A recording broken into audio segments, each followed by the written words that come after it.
everybody. I am your Heavenly Father, Kevin Williams. You're watching the live stream. We have a lot of stuff to cover today, so I thought I'd just kick into gear and start talking. First thing we have is helicopter moments here with President Trump. And then we've got an interview from yesterday that no one's heard anything about that I found, thanks to FactBase. So we'll watch that. It's about 8 minutes long. Meanwhile, we're waiting for President Trump to do some remarks on the economy in Ohio, where Governor Mike DeWine just tested positive for coronavirus. Cheers, Governor. I hope that you are okay, and I hope that you don't infectify anybody else. So we'll get going with that as soon as I see that somebody is on here.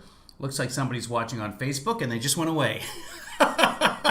So thanks, everybody who's not watching. Let me pull up the YouTube here so that I can see what's going on. And come on, YouTube, do your thing. There we go. Live videos. So yeah, this is unannounced, but you know what? So be it. So this is what we do here on the live stream. I talk about things. We watch the peoples, and I yell at them. Oh, hold on a second here. We don't need to hear that. And then we have a good time. So if you'd like to participate, please do jump in and you can get on the chat. The best place to chat is youtube.com/KevinlyFather. Go there and you'll see the live feed. That's where you want to be for the best chat. Otherwise, you can chat on any of the platforms that allow you to chat, including Facebook. And as soon as I see that somebody's in here, we'll get going. I could have been banned by Facebook by now. Okay, one person watching on YouTube, and it's me. So nobody's watching. I'm not sure why. I don't know why nobody's in here today. Earlier, I broadcast for about an hour, and there were like 30 people watching. But that's how it goes. There's something else going on in the world that with which I'm unfamiliar. Let's pull up the YouTube TV and see if something else is breaking that everybody is... hey, Casey. Okay, Casey's here. See if something else is going on live right now. Oh, David, nope, you were second. Okay, so for some reason the YouTube notification didn't go out. There you have it. So that's what's going on. Hold on. For some reason my green screen is also getting in the way. Let's do this. No? More? More? More? All right, I can just chop that off. Give me a second here, guys, because that annoys me. Cam 1. Cam 1. So this is Casual Thursday. Come as you are. There we go. That fixed it. And I'm not necessarily seeing anything here about breaking news. Vancouver Canucks versus Minnesota Wild. I should be watching that instead. Yeah, so nothing else going on. It's just, I guess people are just slow on the uptake today. Welcome, guys. No, you weren't, because Casey said it's me before you said first. His went through first. That's what counts. Let me pull up the YouTube, and then we'll take a look at the helicopter moments. Here's the YouTube. There it is. Phyllis was on Twitter. Okay, yeah, Twitter doesn't tell me when people are on, so it's entirely possible people are on Twitter watching that I can't see. And it's... Okay, happy time? What's down here? Wait a minute, what's down here? Oh, that's wall. That's the bottom of my green screen. So that's what you get, kids. You get what you pay for. Speaking of paying for things, if you'd like to support me, go to KevinlyFather.com. You can become a patron there. Or you can go to PayPal.me. And I haven't bothered to update our crawl. Yesterday on Axios, we covered that. You can find that on YouTube. Trump said, we're lower than the world. And Jonathan Swan said, the world? Well, this was Jonathan Swan for the whole interview.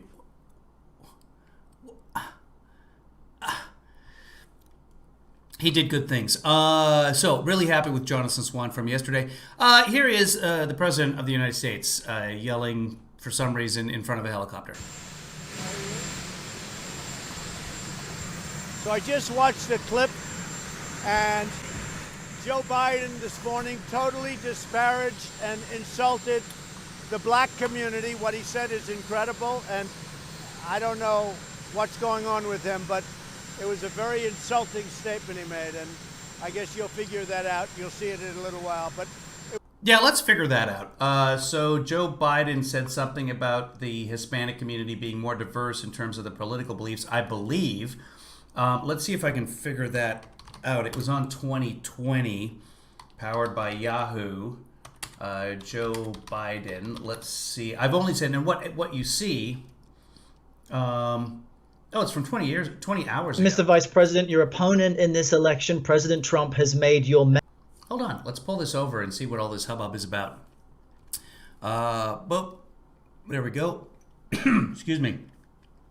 I am eating crackers with something I'm addicted to. It's bitchin' sauce. Chipotle bitchin' sauce, which is vegan and gluten-free. You get it at Costco. And it is the devil's condiment. It's completely addictive. Let's see if we can figure out, get to the part here. Mental state a campaign topic. And when asked in June if you'd been tested for cognitive decline, you've responded that you're constant. This wasn't it.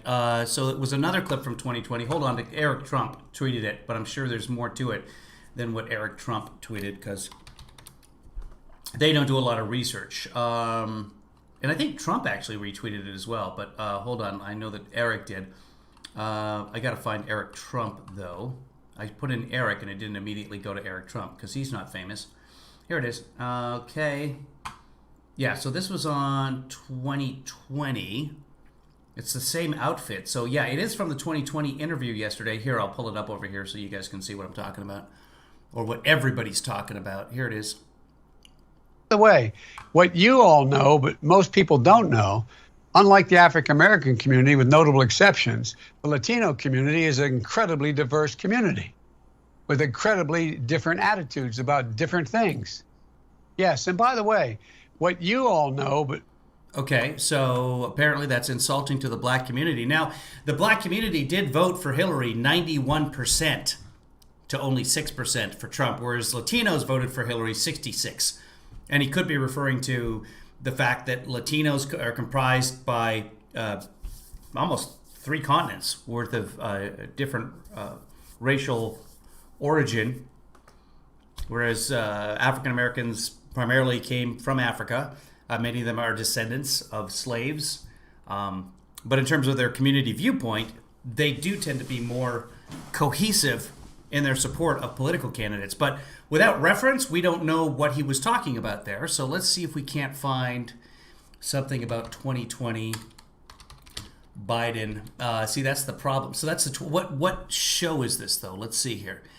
Powered by Yahoo News. Let's play it again here so we can see. Let's see. The African-American community with... NABJ, NAHJ Convention and Career Fair? I'm sure we can dig up more information than this. Let's see. Biden says Hispanic.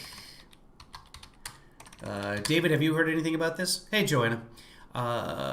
Hey, Steph. Good to see you. More diverse. And over on the other screen, at 3:15, we're just waiting for Trump to make comments on the economy. Okay, here we go. So this is Joe Biden interview. Let's see if we can get more context out of this. Listen to the article. No. And this is on the National Review, so that's right wing. But they tend to be more down the middle than a lot of the other outlets like Breitbart. Okay, and this was on... Okay, National Association of Black Journalists and National Association of Hispanic Journalists. Oh, okay. So he did an interview with them, but where is the link? Biden told NPR Lulu Garcia Novara. Okay, so this is Yahoo. Oh, okay, so this is where it's going to be right here. And let's see who was talking to in the clip. In the clip that is now gone. Give me a second here. Let's go back to Eric Trump, and we're just researching with this clip and see if it's taken out of context here. What you all know, but most people don't know, unlike the African-American community with notable exceptions, the Latino community is an incredibly diverse community with incredibly different attitudes about different things. Well, there's Okay, so there's notable distinctions. This is 2 minutes and 1 second, so I can't hear this. Hold on. TPS, temporary protected status, to Venezuelans. Cubans, though, are now questions that I'd just like to get through because they are incredibly important to the Latino community. First of all, you are extending TPS, temporary protected status, to Venezuelans. Cubans, though, are now being deported in unprecedented numbers. Would you stop those deportations? What I said, I'm going to look at entire temporary, I'm going to look at every single country in the world that in fact is being, and this guy's sending them back. The reason why I came up with Venezuela is he's not even allowing it to exist in the first place. And so the TPS program is something I will move on the first day I'm in office to make sure that we extend it to people. We look for too long, we didn't get it right. But here's the deal. I think that we should be extending it. Anybody can prove that they are in jeopardy to go back to their country, and the reason they came in the first place, they should be able to stay in the United States of America until the circumstance changes in their country. And that's why, by the way, I put that program together to provide. Oh, go ahead. I'm sorry. No. Are you going to re-engage with Cuba, though? I mean, I'm specifically wondering about, the Florida communities that are, incredibly interested in the Cuba issue, and see status given to Venezuelans while Cubans are being deported. The answer is yes. I'm going to engage. Yes. Yes. And by the way, what you all know, but most people don't know, unlike the African-American community, with notable exceptions, the Latino community is an incredibly diverse community with incredibly different attitudes about different things. You go to Florida, you find a very different attitude about immigration in certain places than you do when you're in Arizona. So it's a very diverse community. Okay, well, that's true. I don't know if that's insulting to African Americans. I don't know. What do you guys think? I mean, that's what he said. In terms of viewpoints, with notable exceptions, Hispanics as a group have more diverse opinions than African Americans, and that's largely true, as he pointed out. In dealing with immigration in Cuba, you might have or in Florida, you might have a very different viewpoint. Hispanics do. And this is shown in the polls. They have very different attitudes towards immigration than they might have in Arizona or Washington State. And that's true. Whereas I don't know specifically how uniform the African-American viewpoint on immigration is. But, he's not saying that everybody who's black is the same.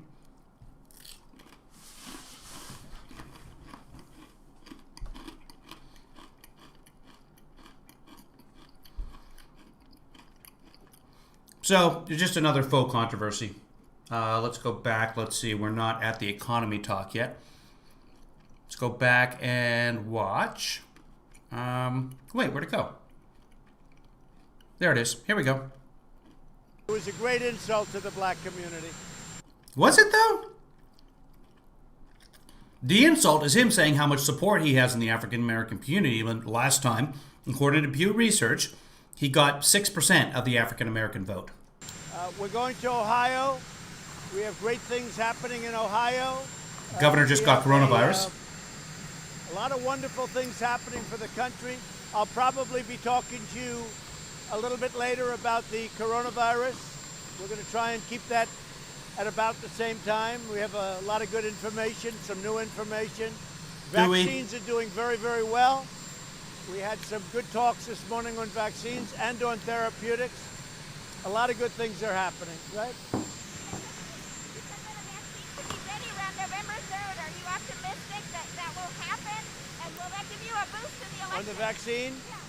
Yeah. So apparently somewhere Trump said that the vaccine should be ready around November 3rd, which is coincidentally the election. So that's what the question was about. I'm optimistic that it'll be probably around that date. I believe we'll have the vaccine before the end of the year, certainly, but around that date, yes, I think so.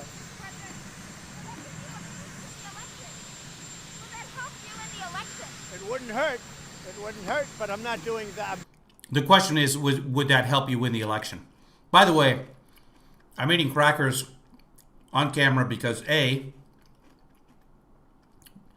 it's delicious because of the bitchin' sauce from Costco, and B, it's Casual Thursday. Doing it not for the election. I want it fast because I want to save a lot of lives. Interview this week. Now he wants to save lives. People dying of coronavirus. You said that's true, and it is what it is. You use the words "it is what it is." Is that the message? You'll look at the statement I made right after that, because if you look at what it is, but that doesn't mean we aren't doing everything we can. yeah, and I said something after that too. What message So does that so the send message that I have is very simple.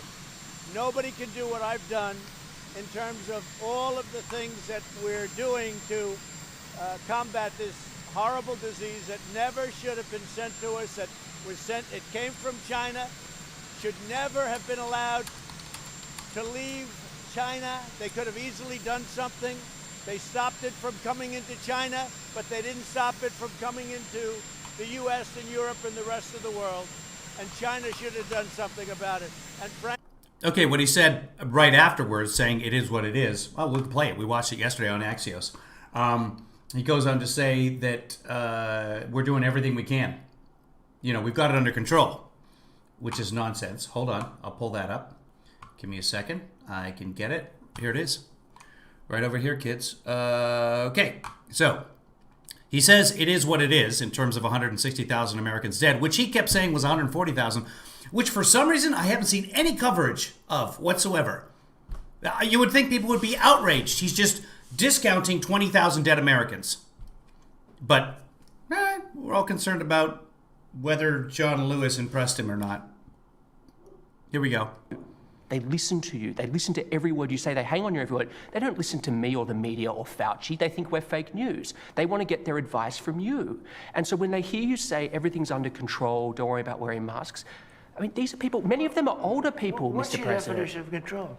Yeah, under the It's giving them a false sense of right security. now, I think it's under control. I'll tell you what. How? 1,000 Americans are dying a day. They are dying. That's true. And it is what it is. But that doesn't mean we aren't doing everything we can.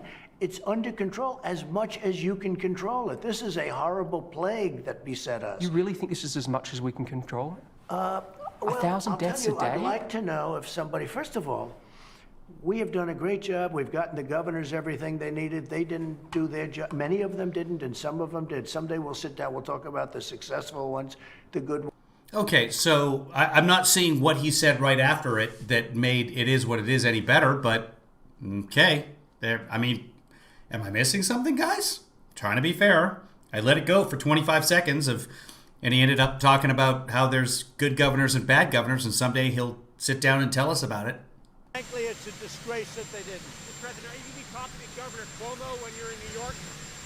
We'll be talking to Governor Cuomo.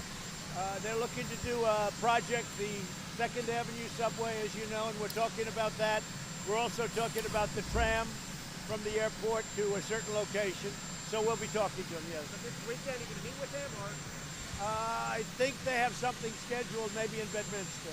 Yeah. What evidence have you seen about children being immune from this virus?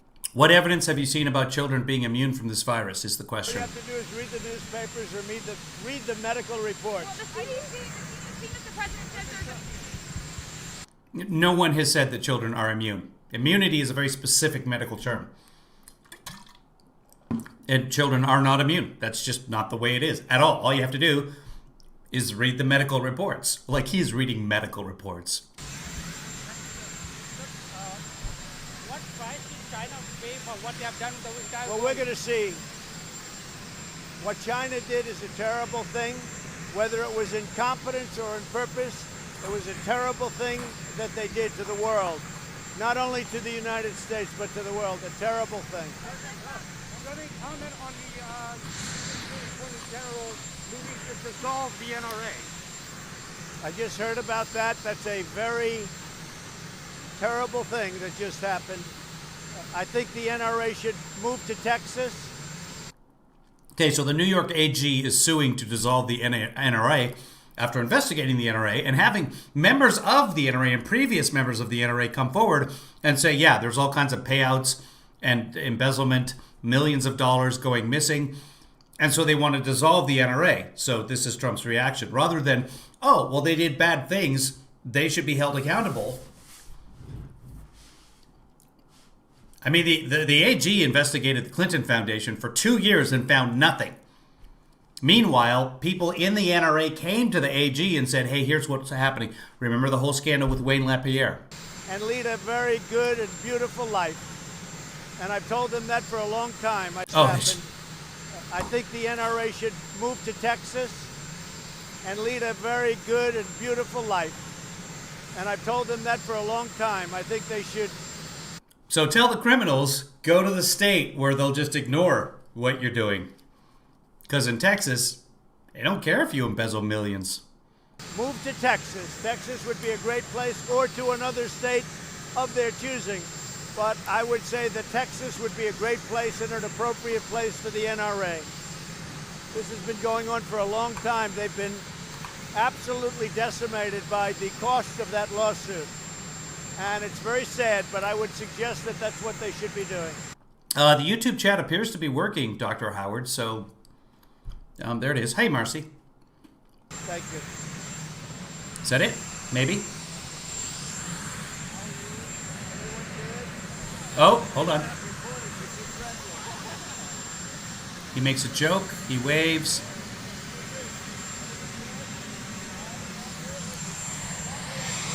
Looks like he may be answering additional questions over here. We're just talking to somebody.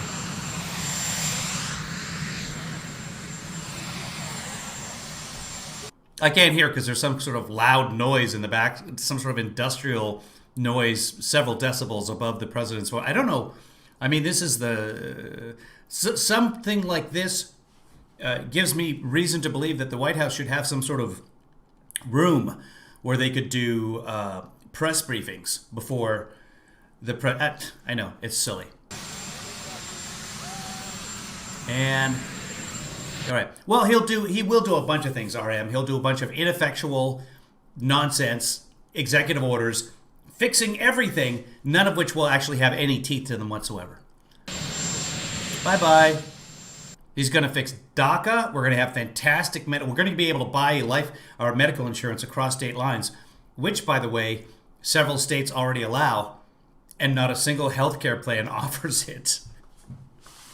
Mississippi has always allowed that. It's not a single health. It's just the states have to handle the healthcare. The trouble is there's 50 states. By the way, originally there were 19 stupid states that didn't allow the expansion of Medicaid, which is our money. So we pay money for Medicaid, and then we get it back if people want to be on Obamacare, which is part of the Medicaid expansion. And that's actually what I'm on right now because I have a job. So it's a wonderful system, and I've been paying into that system for years. Everybody else in California, everybody else in the country has been paying into that system for years. But 19 stupid states led by Republicans when Obamacare first came out said, we're not going to accept that money. And the federal government said, but here's this money. So their people in the stupid states had to pay, you don't stop paying it, had to pay for Medicaid, and also had to pay for all the uninsured people when they went to the hospital or the ER when they got really sick, which costs much, much more than them just going to a regular doctor when they feel sick or even for yearly checkups. If you wait to go to the ER, it's much, much more expensive. So the cost of healthcare in those states that didn't allow the Medicaid expansion skyrocketed. The irony of it, their people were already paying for Medicaid, and they decided no. Anyway, last night, one of the M's, Missouri or Mississippi or something like that, finally okayed it, and I think we're down to 11 states now that don't do Medicaid expansion. Somebody will know the answer to this. Guys, does anybody know which state it was yesterday that approved that? I can look it up quickly here. So we're done with that. Let's make this small. And we'll just type in approves. Come on, Kevin. Approves Medicaid expansion. Okay, news. Okay, who did? Missouri. It was Missouri. So they finally, and it was the voters, by the way. not the politician. So through their ballot measure, which was proposed by the citizens, they passed it. And 250,000 people in Missouri could end up getting health care through the Medicaid expansion. Yay! No, Washington, Sheila, was one of the very smart states right off the beginning. I got to say, the Washington state unemployment system has some problems, but they finally caught up with everything. It took them 134 days to catch up with me. My case is very strange because I've got employers and 1099s, and I get paychecks from an episode of Grimm in 2015. Like, I'm just wacky. But Washington, when I moved back up to Washington during the beginning of the COVID outbreak, I got onto the Washington State website, the Washington Healthcare Plan Finder website, and 10 minutes later, I had insurance. California, I think it took 6 weeks when I first moved down here. Not for Medicaid, but for just picking a healthcare plan off of the marketplace, which is Obamacare. It's basically a marketplace that you have access to. If you have a job, you get healthcare through your employer, which is a ridiculous system. But anyway, that's you're in one of the smart states. We have another interview from Mr. Trump here at EWTN Nightly News, which I did not hear a peep about.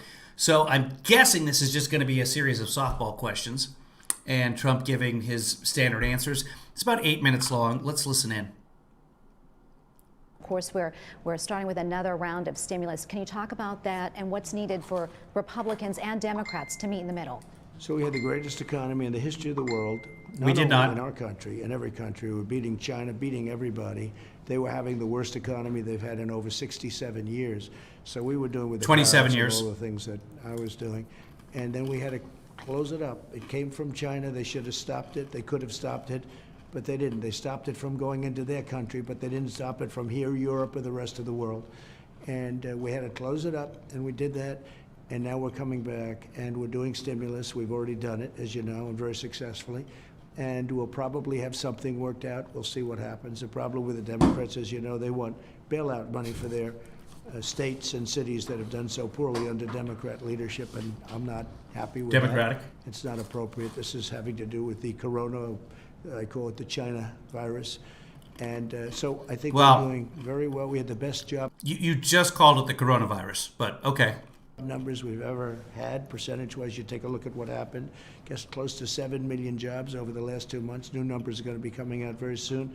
We're back. We're doing very well. I think next year is going to be one of the best years we've ever had, and it looks very, very strong. Looking forward to the third quarter, how do you anticipate that looking? I think the third quarter is going to be good. I think. Let's just take a look at the quarters. I happen to be looking at them just pulled up on a chart a couple of minutes ago. These are the quarters under Trump. Remember, he said it was going to go to 4, 5, 6%. This is GDP. Maybe as higher than 6%, but he didn't want to say it because he didn't want the media to challenge him. So last year in 2019, he had 2.9, 1.5, 2.6, 2.4. Never got to the 3% that he criticized Obama on a yearly basis. So for the year last year, it was 2.1%, which was down. And then, of course, first quarter this year, negative 5%, and then negative 33%, which they're trying to say, like, no, but if you look at the quarter just by itself, if you compare, this is how they want to frame it. This is how the GDP works. This is how you frame it. This is how you always frame it. There's 10 years. There's 25 years. That 33% never changes. This is how we've always done it. Here's the recession in 2009. This is how we do it. But instead, what the trumpets want to do is say, no. What we should do is take this number and compare it to the first quarter. And it looks much better because then it's just down negative 9.5%. We've never done that. We don't do it that way. We do it on an annualized basis, but that's what they're saying. Now, what they wanted to do a couple of years ago, in order to reach 3% in 2018 fiscal year, you can see here, we had a 3.8, right? We had a 3.9 at the end of 2017. Then we had a 3.8, a 2.7, a 2.1, and a 1.3. Whew, bad. So that meant that 2.9 was the GDP for the year of 2018, the fiscal year. So what they said is, you know what we should do? We're going to get rid of that 1.3%, and we're going to take the 3.9% from before, and we're going to say that we did reach 3%. Yay, we did it! They just took the fourth quarter of the last game and added it to the first 3 quarters of this game. That's what they tried to do. And so you'll hear them say, well, we reached 3%. No one's reached 3% in long. Which is, I don't know, I'm going to say surreptitious. Just because I want to say the word surreptitious. Not really sure if it applies here. What the hell? I'm going to use it surreptitiously. Marcy says, 5 years ago I had no health insurance because I was an unpaid family caregiver. I shattered my left foot. Marcy, don't. Do not do that, Marcy. At the hospital, a nice social worker gave me Medicaid in 15 minutes. That's awesome. The per capita deaths on the GDP, negative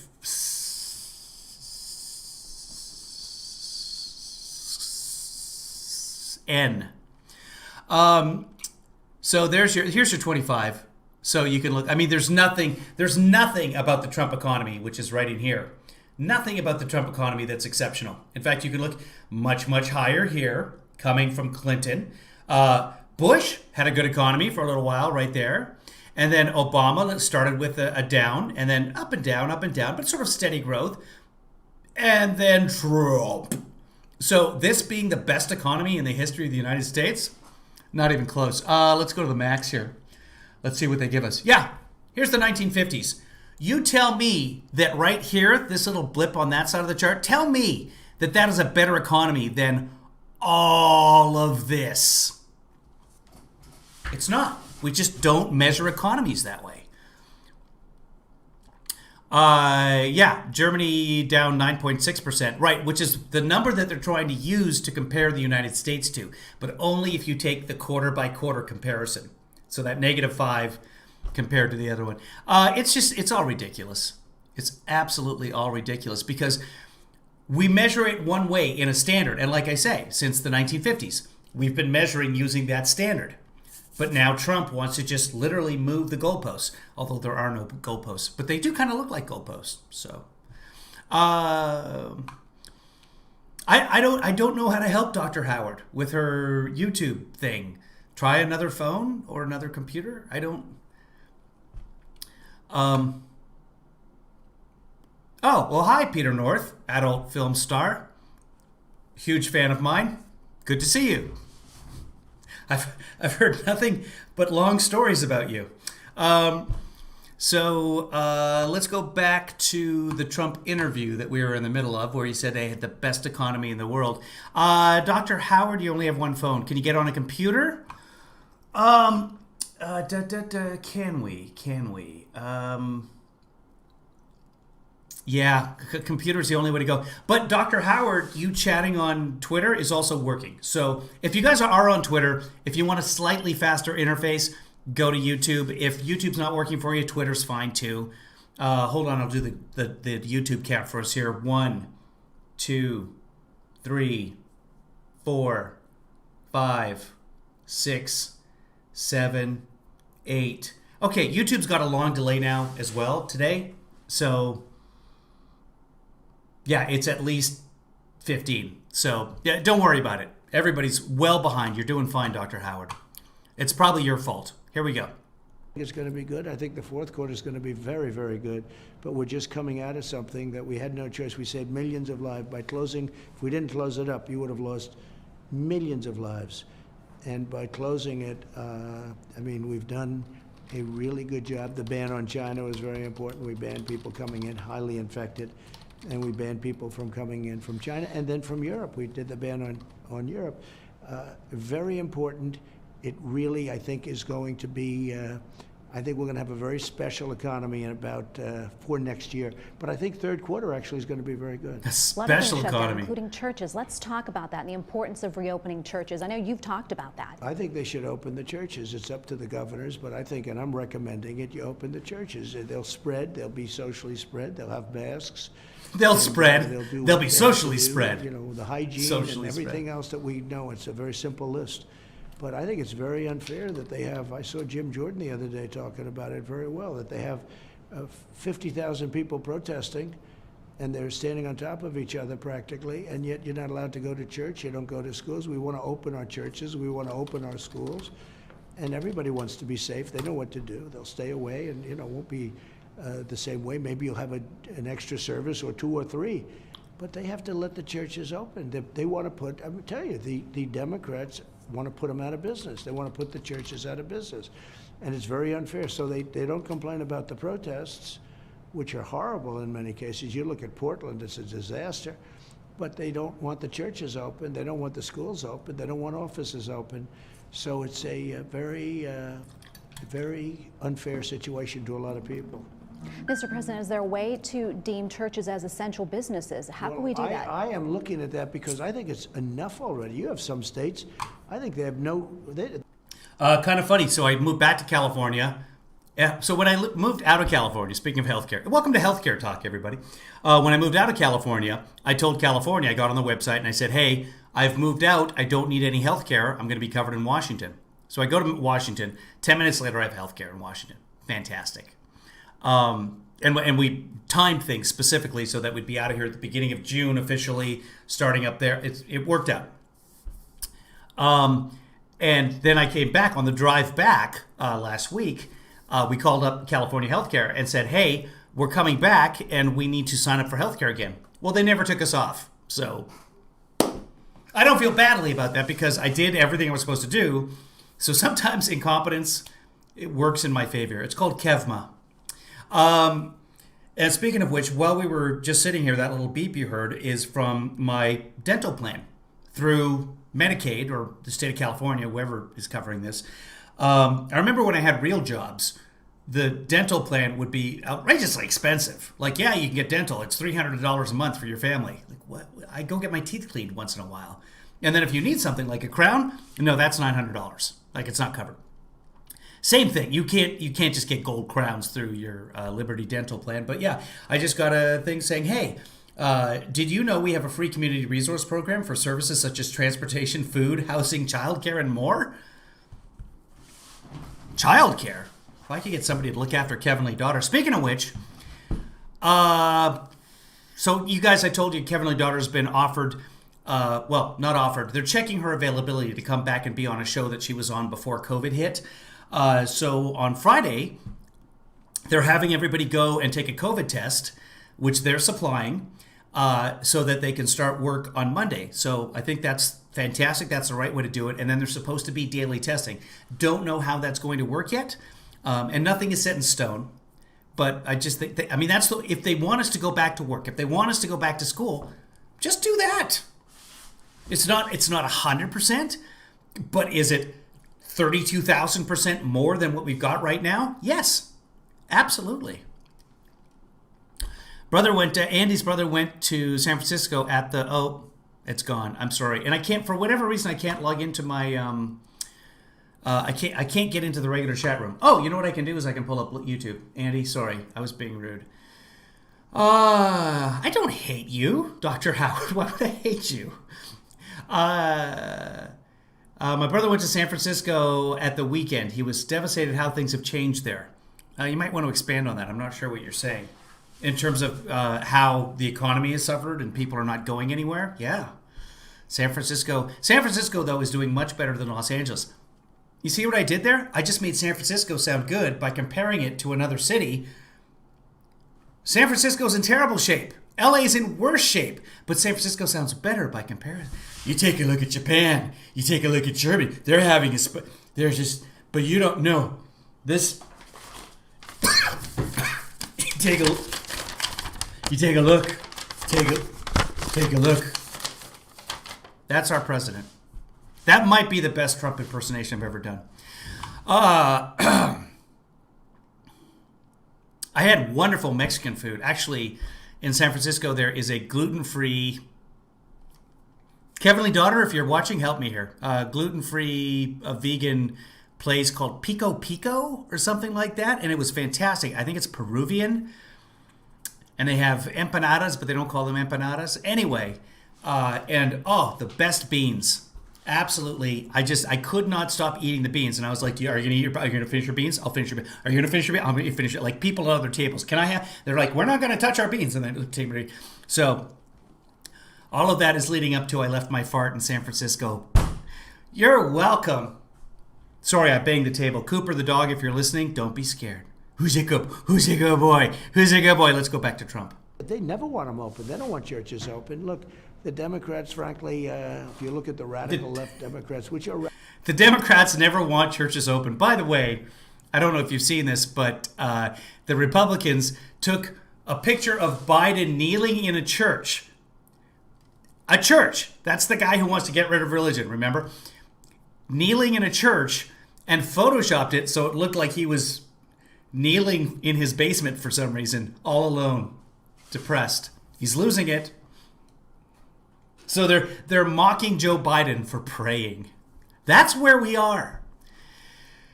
Oh, good job. Dr. Howard's in the YouTube. Everybody relax. Dr. Howard's in the YouTube channel. Somebody turn on the AC. Hold on. Alexa, turn on the AC. I don't have Alexa in here, and I don't have anything hooked up to the AC that would help Alexa turn it on. But I was hopeful. And that's where we live. Versus Venezuelan food. Thank you at random. Pico Pico, I think it was called. Whatever. Anyway, here we go. Moving on. Radical left now. They've gone radical left. Whether you're talking about life or whether you're talking about almost anything. I've talked about that place before. They're not liking it. I know that you've heard about the vandalism, the horrific vandalism. Many churches have been vandalized over the past recent weeks. When you heard about that, what did you think? I think it's a disgrace. And I think it's partially because they're not allowed to function. They're not allowed to really function. And I think it's disgraceful that it can happen. And, you know, they want to defund the police. They want to stop the police. They want to have them at least to a minimum. And we're just the opposite. I just got endorsed by Texas law enforcement, by Florida, all of the sheriffs and the law enforcement. I can't imagine them ever. I can't imagine law enforcement ever endorsing Biden. He's got a hard time in a lot of ways, let's face it. But I can't imagine that ever happening. So we're just about have everybody endorsing us in terms of law enforcement. And, you know, with the churches, you need some law enforcement to help you out also. But it's the fact that they're closed, and they, you know, bad things happen when they're closed. It's a very terrible situation what they're doing to churches. And these are governors that are radical left or Democrat. It's almost becoming the same thing. And I don't think they want churches. He said several times that the Democratic Party is radical left. He said all radical left. But I don't know who he thinks these radical lefties are that aren't Democrats. Open.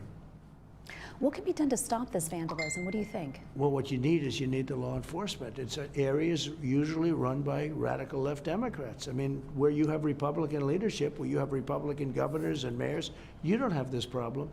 You have this problem where you have radical left Democrats in virtually every instance. So what you have to do is elect Republicans. And if you had a Republican, as an example, if Biden got in, you'd have Portland all over our country. It would be like Portland.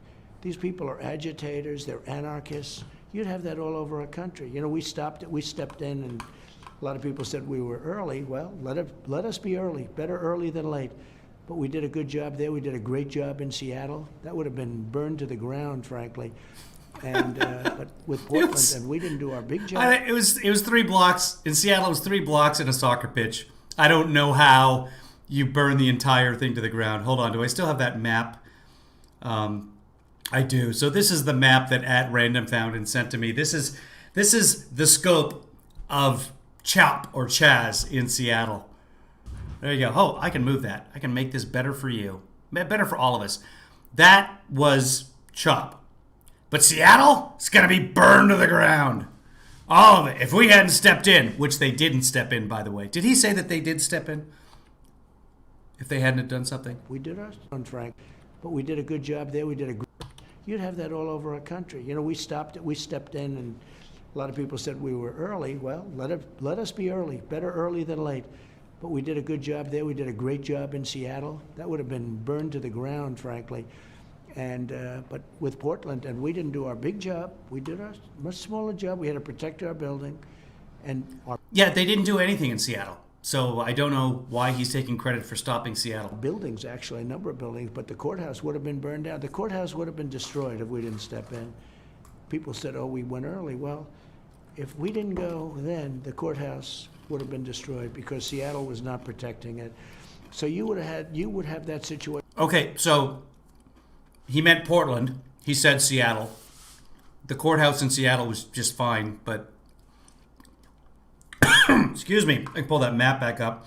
Oh, by the way, everybody kept saying it was downtown. No. So I can't even do this. Yeah, I can't show you guys. Anyway, what I wanted to show you guys is the courthouse, the federal courthouse, the federal buildings in Seattle, nowhere near Chaz or Chop. But yeah, he just gave Seattle credit. Oh, I should capture that. See? You guys were watching this morning on Spilling Cafefe. You see that I sometimes grab stuff. So what we're going to do is we're going to say at 6:06, he says Seattle. Because I take his gaffes, and I've been collecting those for a while. I'll do something with them at some point. So this is EWTN, 6:06, Seattle instead of Portland. They're always on about how Joe Biden makes a mistake where he says Scranton instead of Pittsburgh or whatever. Here's the president saying Seattle instead of Portland. All over the United States, and that's unacceptable. And Mr. President, when top of mind for a lot of parents, including myself, the reopening of schools. I know you just tweeted about that. Can you talk about that? No, I want the schools open. First of all, children are thank you. unbelievably strong, right? Their immune system. Something's going on because out of thousands of deaths in New Jersey, thousands, because when I just saw the statistics, many thousands of people died. One person under the age of 18, and that was a person, I believe, with diabetes on top of Okay, everything. Okay, we'll finish this. Children just are, I guess I heard one doctor say virtually they're immune from it. They have a strong, they have a very strong No doctor something, would say that. And they are not. Well, Dr. affected. Stella maybe. And we have to open our schools. You know, there's a big danger to keeping people locked in. And they're also finding it's wonderful to use computers, but it's not a great way of learning. They now know that it's much better to be with a teacher on campus or in a school. That's much better than looking at a computer all day long. Well, Kevin Lee Daughter did her final, year and a half, and got better grades over the computer than in class. Because with the computer, she didn't have to worry about everybody looking at her. And if you remember, I remember from being a teenage girl, that's all I cared about, is how other people were judging me constantly. So in school, at-home learning can actually be quite conducive. So we have to get our schools open. We have to get them open soon. And if there was one message you wanted to say to our viewers, what would it be right now? Well, I think anybody having to do with, frankly, religion, but certainly the Catholic Church, you have to be with President Trump. When it comes to pro-life, when it comes to all of the things, these people are going to take all of your rights away, including Second Amendment, because you know, Catholics like their Second Amendment. So I saved the Second Amendment. I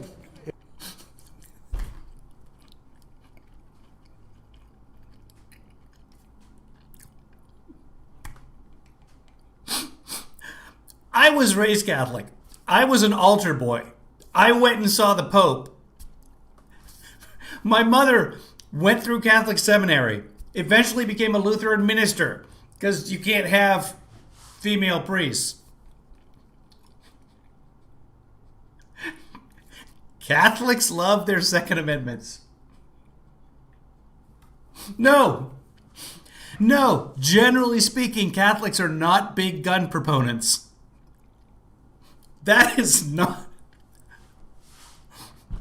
I don't know how this slipped under the radar.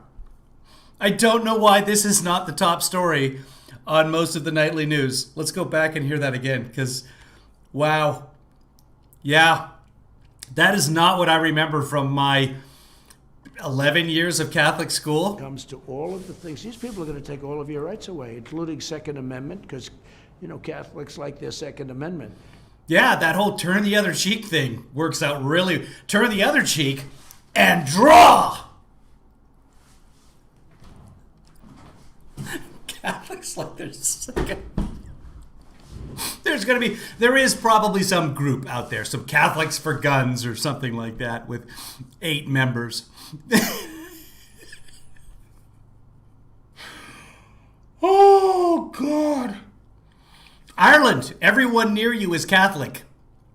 Green Room, is big gun territory there in Ireland? You guys have what? You have it. It's the First Amendment, right? The right to bear arms in Ireland. Oh my God! I'm just visualizing all the posters from my childhood. You know, to feed the entire world's population for a year costs $13 billion, an incredibly large sum of money. This was hanging in the bathroom, our main bathroom at home. So every time I stood there to take a tinkle when I was 10, 11, 12, 13 years old, I'm staring and reading this poster. To feed the entire planet's population for a year costs $13 billion, a huge sum of money, an incredible sum of money, as much as the world spends on firearms in 2 weeks. Catholic, social justice. Catholic, guns.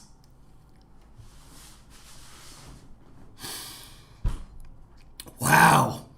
That's gold right there. Here we go. So I saved the Second Amendment. If I wasn't here, you wouldn't have. First off, he didn't save the Second Amendment. Nobody has taken away the Second Amendment. Obama did not pass any laws against the Second Amendment. Have a Second Amendment. And pro-life is your big thing. And you won't be on that side of the issue, I guarantee, if the radical left, because they're going to take over. They're going to push him around like he was nothing. Well, thank you so much, Mr. President. Thank you very much. Okay. Sorry, it's the bitchin' sauce. I have to. It's fantastic. I can't help myself. He's already given the speech on the economy. It was supposed to start at 3:15. And apparently it's already done, so we've got it on C-SPAN on the other screen, so we'll watch that. I do need to refill my drink. What do you guys think? Do you just want to keep chatting and I'll come back in a second? And I might want to take a tinkle and read the social justice poster over the toilet. I should find that poster somewhere because it's one of those visions, and I can't even, I'll look for it. Know how to load it. I have an Uzi, but that doesn't mean I am pro NRA. You have an Uzi, Dr. Howard? What are you doing with an Uzi? So I'm going to get a little something to drink. I'll be back in, 1 minute.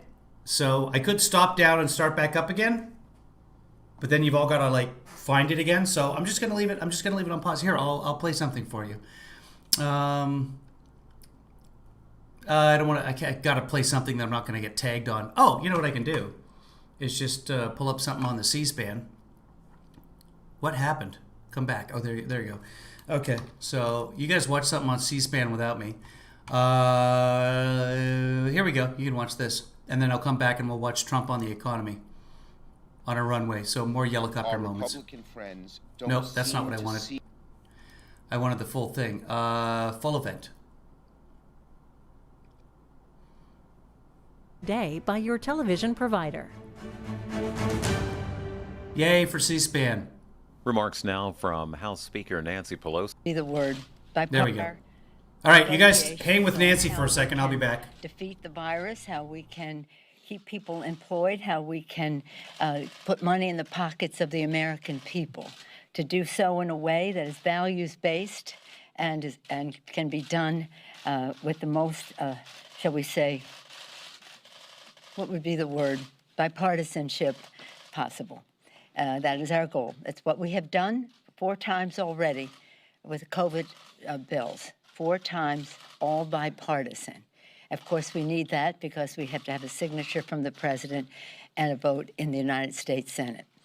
But we have stand by our HEROES Act, the HEROES Act, which does just that, keeps people working, our heroes, healthcare workers, first responders, sanitation, transportation, etc. Teachers, teachers, teachers. Next is to end the virus, contain the virus by testing, tracing, treatment, and masks, separation, etc. and third, putting money in the pockets of the American people. Those are the pillars of the HEROES Act. We have a few other pillars. That is, it's about protecting the lives, the livelihood, and the life of our democracy. And in that score, we have some issues in terms of the census, in terms of the post office, postal service, and in terms of on voting at home, we say, but if you want to say vote by mail, whatever the terminology, voting in a way that does not make people have to choose between their health and their vote. It's again, the health of our democracy in more than one way. We have been making some progress, proceeding in a positive way. We're not there yet. I have said I see a light at the end of the tunnel. We just don't know how long the tunnel is. But we have to move quickly, more quickly, because the light at that end of the tunnel may be the freight train of the virus coming at us if we do not act to contain it. We're concerned because we think that this administration and the Republicans do not understand the gravity of the situation and hence have not taken the actions to stop the spread of the virus, to again open the economy, have our schools open safely, and have us return to some normalcy. I'm very honored to be here with the distinguished Democratic leader of the Senate. We've worked in sync on this with shared values, but with shared understanding that we want to come to agreement. And with that, I'm just pleased to yield to the distinguished leader of the United States Senate, welcome him back to the House side, where he served with distinction. Okay, I'm back. Couple of things. So remember that school district? So Georgia opened up already. All their schools are get back to school. Barrow County said, we can do this. They sent everybody back to schools. No mask. Get in there. 90 staff members in the Barrow County School District are being quarantined right now because of COVID, contact with COVID, or suspected contact with COVID. So 90 staff members. So they are going to move to schooling from home in Barrow County, Georgia. So that worked out well. What was that, like 5 days? Okay, France is, let's see, France reports high single-day rise in the cases in over 2 months. Still minuscule compared to the United States. Still bad. And then something, this is ABC News, I'm just scrolling down here. Oh yeah, we're testing fewer people, by the way, so the weekly testing rate falls for the first time. So we only conducted 664,000 tests last week in the United States. That's the lowest since July the 8th, the week of July the 8th. Number of babies testing positive has nearly doubled in a Texas county. Here's what I wanted to see. This is early from this morning. A disproportionate number of non-white children are dying. I thought kids were immune. This is fake news. I'm going to read some fake news to you.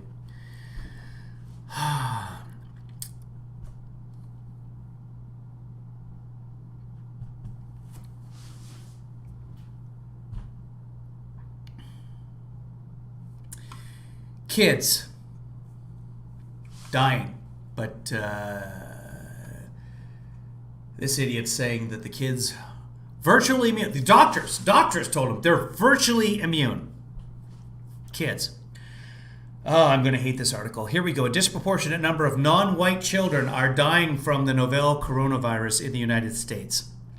According to data released from an internal memo from the Federal Emergency Management Association, FEMA, obtained by ABC News on Wednesday night, nationwide, the number of COVID-19 cases among people under age 18 from March 1st to August 3rd were 40% Hispanic, 34% white, and 19% black. That's a huge overrepresentation for Hispanics. Okay, according to the memo, give me the breakdown on deaths, though.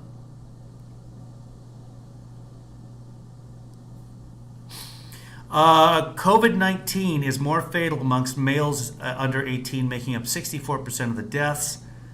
How many kids have died, though? That's what I'm looking for.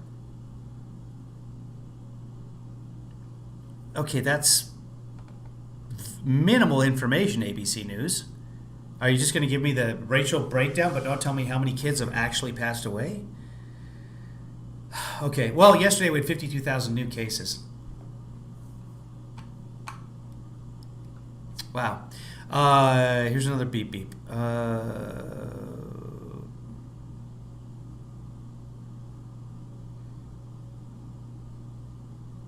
Hey, so producer Joanna was telling me I should tell you guys, if you want to come be a Patreon patron person, great, go to kevinleefather.com. The other thing I'm supposed to stress is that tell your friends about the live stream. Have them follow me, encourage them to become a patron as well. So share the broadcast somehow. And when it's done, you can go to the YouTube channel and you can share previous broadcasts. I did post the Axios interview from yesterday. YouTube keeps it live and basically keeps it hidden. It's hard to find the live broadcast, but then I sometimes capture it and I edit it and then put it up on the regular YouTube as well, which is another step, which takes time. I don't always do it. But if you share one of those broadcasts, typically I cut out all the, like me going to get a drink, so they don't have to sit there and watch that. You fools watching this live have to watch it. Speaking of fools, here's President Trump on a runway in Ohio. Hold on.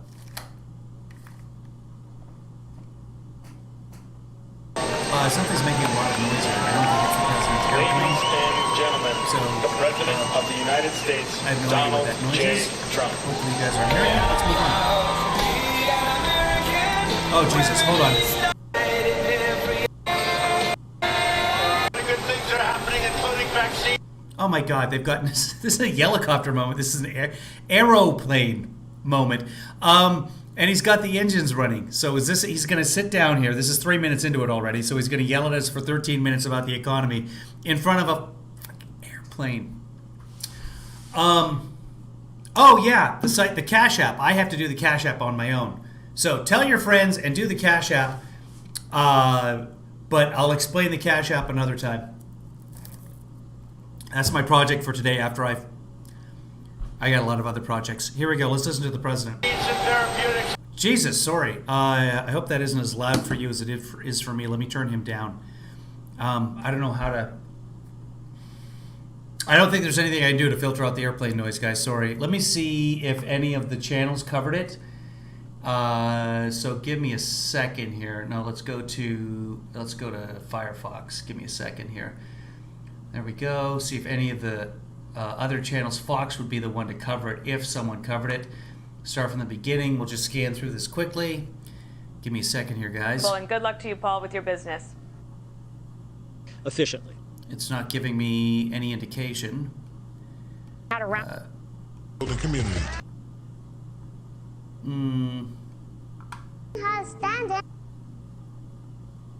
I'm not seeing any coverage of it whatsoever, so we're going to have to listen. Dallas-Fort Worth is working on it. So we'll listen to the president yell at us from a runway. Sorry, guys. I mean, I don't know why I'm apologizing. I'm sorry for humanity in general. Here's the president. But I just wanted to let you know, I thank you for coming out here. They said you have a maximum number that you can have, and that's all we're allowed, so you're a very special group, and thank you all for coming out here. Thank you. So I'm thrilled to be back in Ohio and proud of the hardworking patriots of the Buckeye State. 4 years ago, I came here. Right in here, right, that was an amazing 4 years ago, wasn't it? When you think how time flies. Right here in Cleveland to accept the Republican nomination for President of the United States. And we've worked hard and we've done some job. And they're finally starting to recognize it. They'll see. Who is they? On November 3rd, that's when they're going to recognize it. Who's them? 3 months from now, on November 3rd, we will once again win the state of Ohio like we did last time. I just spoke to Bob Panuchek and he says we're doing better than we did last time. And I think we won it by almost 9 points. And he said we're doing better than last time. Thank you, Bob. But we're looking forward to defeat, to really, I mean, look, we're running against, and he said we're doing better than last time. So here's the verbal kitty litter. He just makes a mistake and then immediately off script because he misreads what he's reading and then suddenly it's, oh, yeah, but, and then just verbal kitty litter. Just covering up the turd. Thank you, Bob. But we're looking forward to debate. We're looking forward to debate. Radical left ideology. Their messenger is Sleepy Joe. He doesn't know it's his message. He has no idea what the message is. But he's going to do whatever they tell him to do. You know it. But he has no idea. He's not all there. Not all there, but they're sending him out there as their representative. A very good friend of mine just tested positive. You know that? A great governor. Governor of Ohio, DeWine, just tested positive just here. And we want to wish him the best. He'll be fine. I guess he's going for a secondary test. I just said I look forward to seeing the governor. They said, sir, he just tested positive.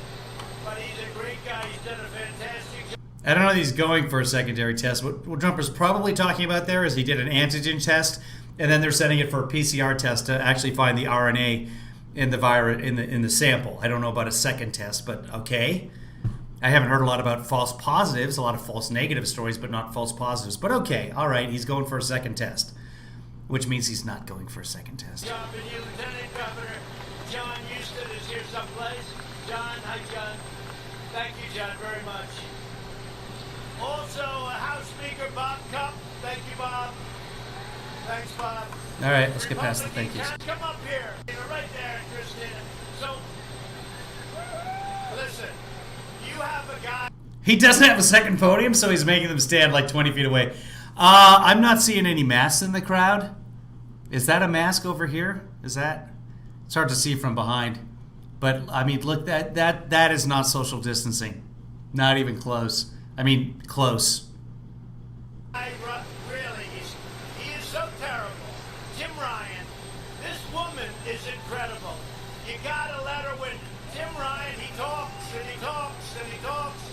Oh, that is his helicopter. It's a Marine. That's Marine One that's making all that noise. Wait, but I thought I saw. Yeah, he got off of Air Force One and then Marine. Oh, he's waiting to go somewhere in Marine One. That's what's going on. Yeah, so I'm just going to display this woman over here to my left.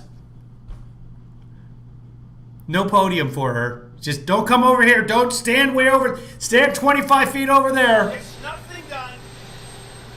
What? I mean, we have to beat this. He only talks about jobs. He does nothing. We have in Christina an incredible candidate. Incredible in every way. She will work so hard for you. Tim Ryan goes out, he runs for president. He got 0.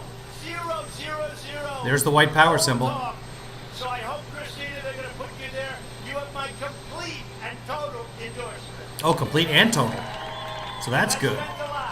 That's 200%. That spent a lot. I think it's about 244 to 2 or 3 or something. So I don't want you to be number 4. Okay? You're going to get it. And fellas, you're doing a great job. We appreciate it. Say hello to the governor, too. But we'll finish this up. They only count his endorsements since the midterms. And it's not 243. It's somewhere 92 or something like that. Close to. It's probably about the same number of times as he's gotten 1917 wrong. I can find that. Thank you very much, Christina. Thank you very much. Good luck. We're with you. Oh, the OK sign has been usurped by the white power movement. That also means white power now to some people. So if you see a group of white guys and they're all standing around, they're all doing this, that's white power because the W and a P. There. That's the P. So it's a.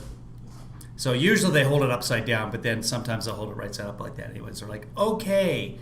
But anyway, and I've also I for the Republican Party, because Trump is number 1, I like to do this like that. See, number 1, Trump's number 1. So when you see someone doing this, that's what it means. I just decided that right now. You're welcome. If anybody can, what's that called? When you assimilate a culture into your own. Appropriation. I appropriated this symbol. Number 1, Trump. Here we go. Also, we have our Republican Party Chairwoman, Lisa Sticken. Lisa, hi, Lisa. Thank you, Lisa. Great job you're doing. Thank you. Are we doing good, Lisa? Good. 88 times Trump has gotten the 1918 flu wrong. He's called it the 1917 flu. So we're at 88, 12 more to 100, people. And we have, as you know, Gene Scalia. Good bloodline. Gene Scalia, there he is. And Bob Paduchek, who was with me from day one in Ohio, and he has done a fantastic job. So I've come to visit the workers of a great state and a great American company, Whirlpool. They had a lot of problems until I got involved, and now they're doing great. It's the largest washing machine manufacturer. We got a little lady in a big town who's made a special request here on WKEV. One of the favorites of the day. This song is #1 with a bullet and a small child. Here is Fuck Trump 2020.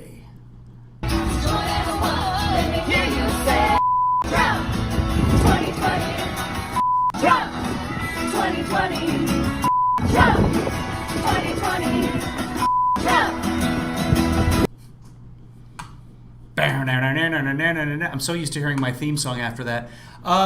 So that was for Danielle. Let's move on. Facility in the world. It's in Clyde, Ohio. You know that. That's where I'm going. Under the last administration, the men and women of Whirlpool saw their job. Needlessly adjust the mic. He does always has to touch the mic needlessly. Factories targeted for destruction, and yet, you know the story, right? Vice President Biden, he's a real beauty. What? He let it happen. Foreign-made washing machines were dumped on our market below cost in order to put Whirlpool out of business, and yet the Obama administration, with Joe Biden watching over, freely allowed this grave injustice to continue. Joe Biden was watching over the Obama administration. I'm sorry, but you know who was in charge in that relationship. Joe was the bottom. Village American jobs, lay waste to American communities, and eviscerate American middle. Give me a second. Hold on. Sorry, guys.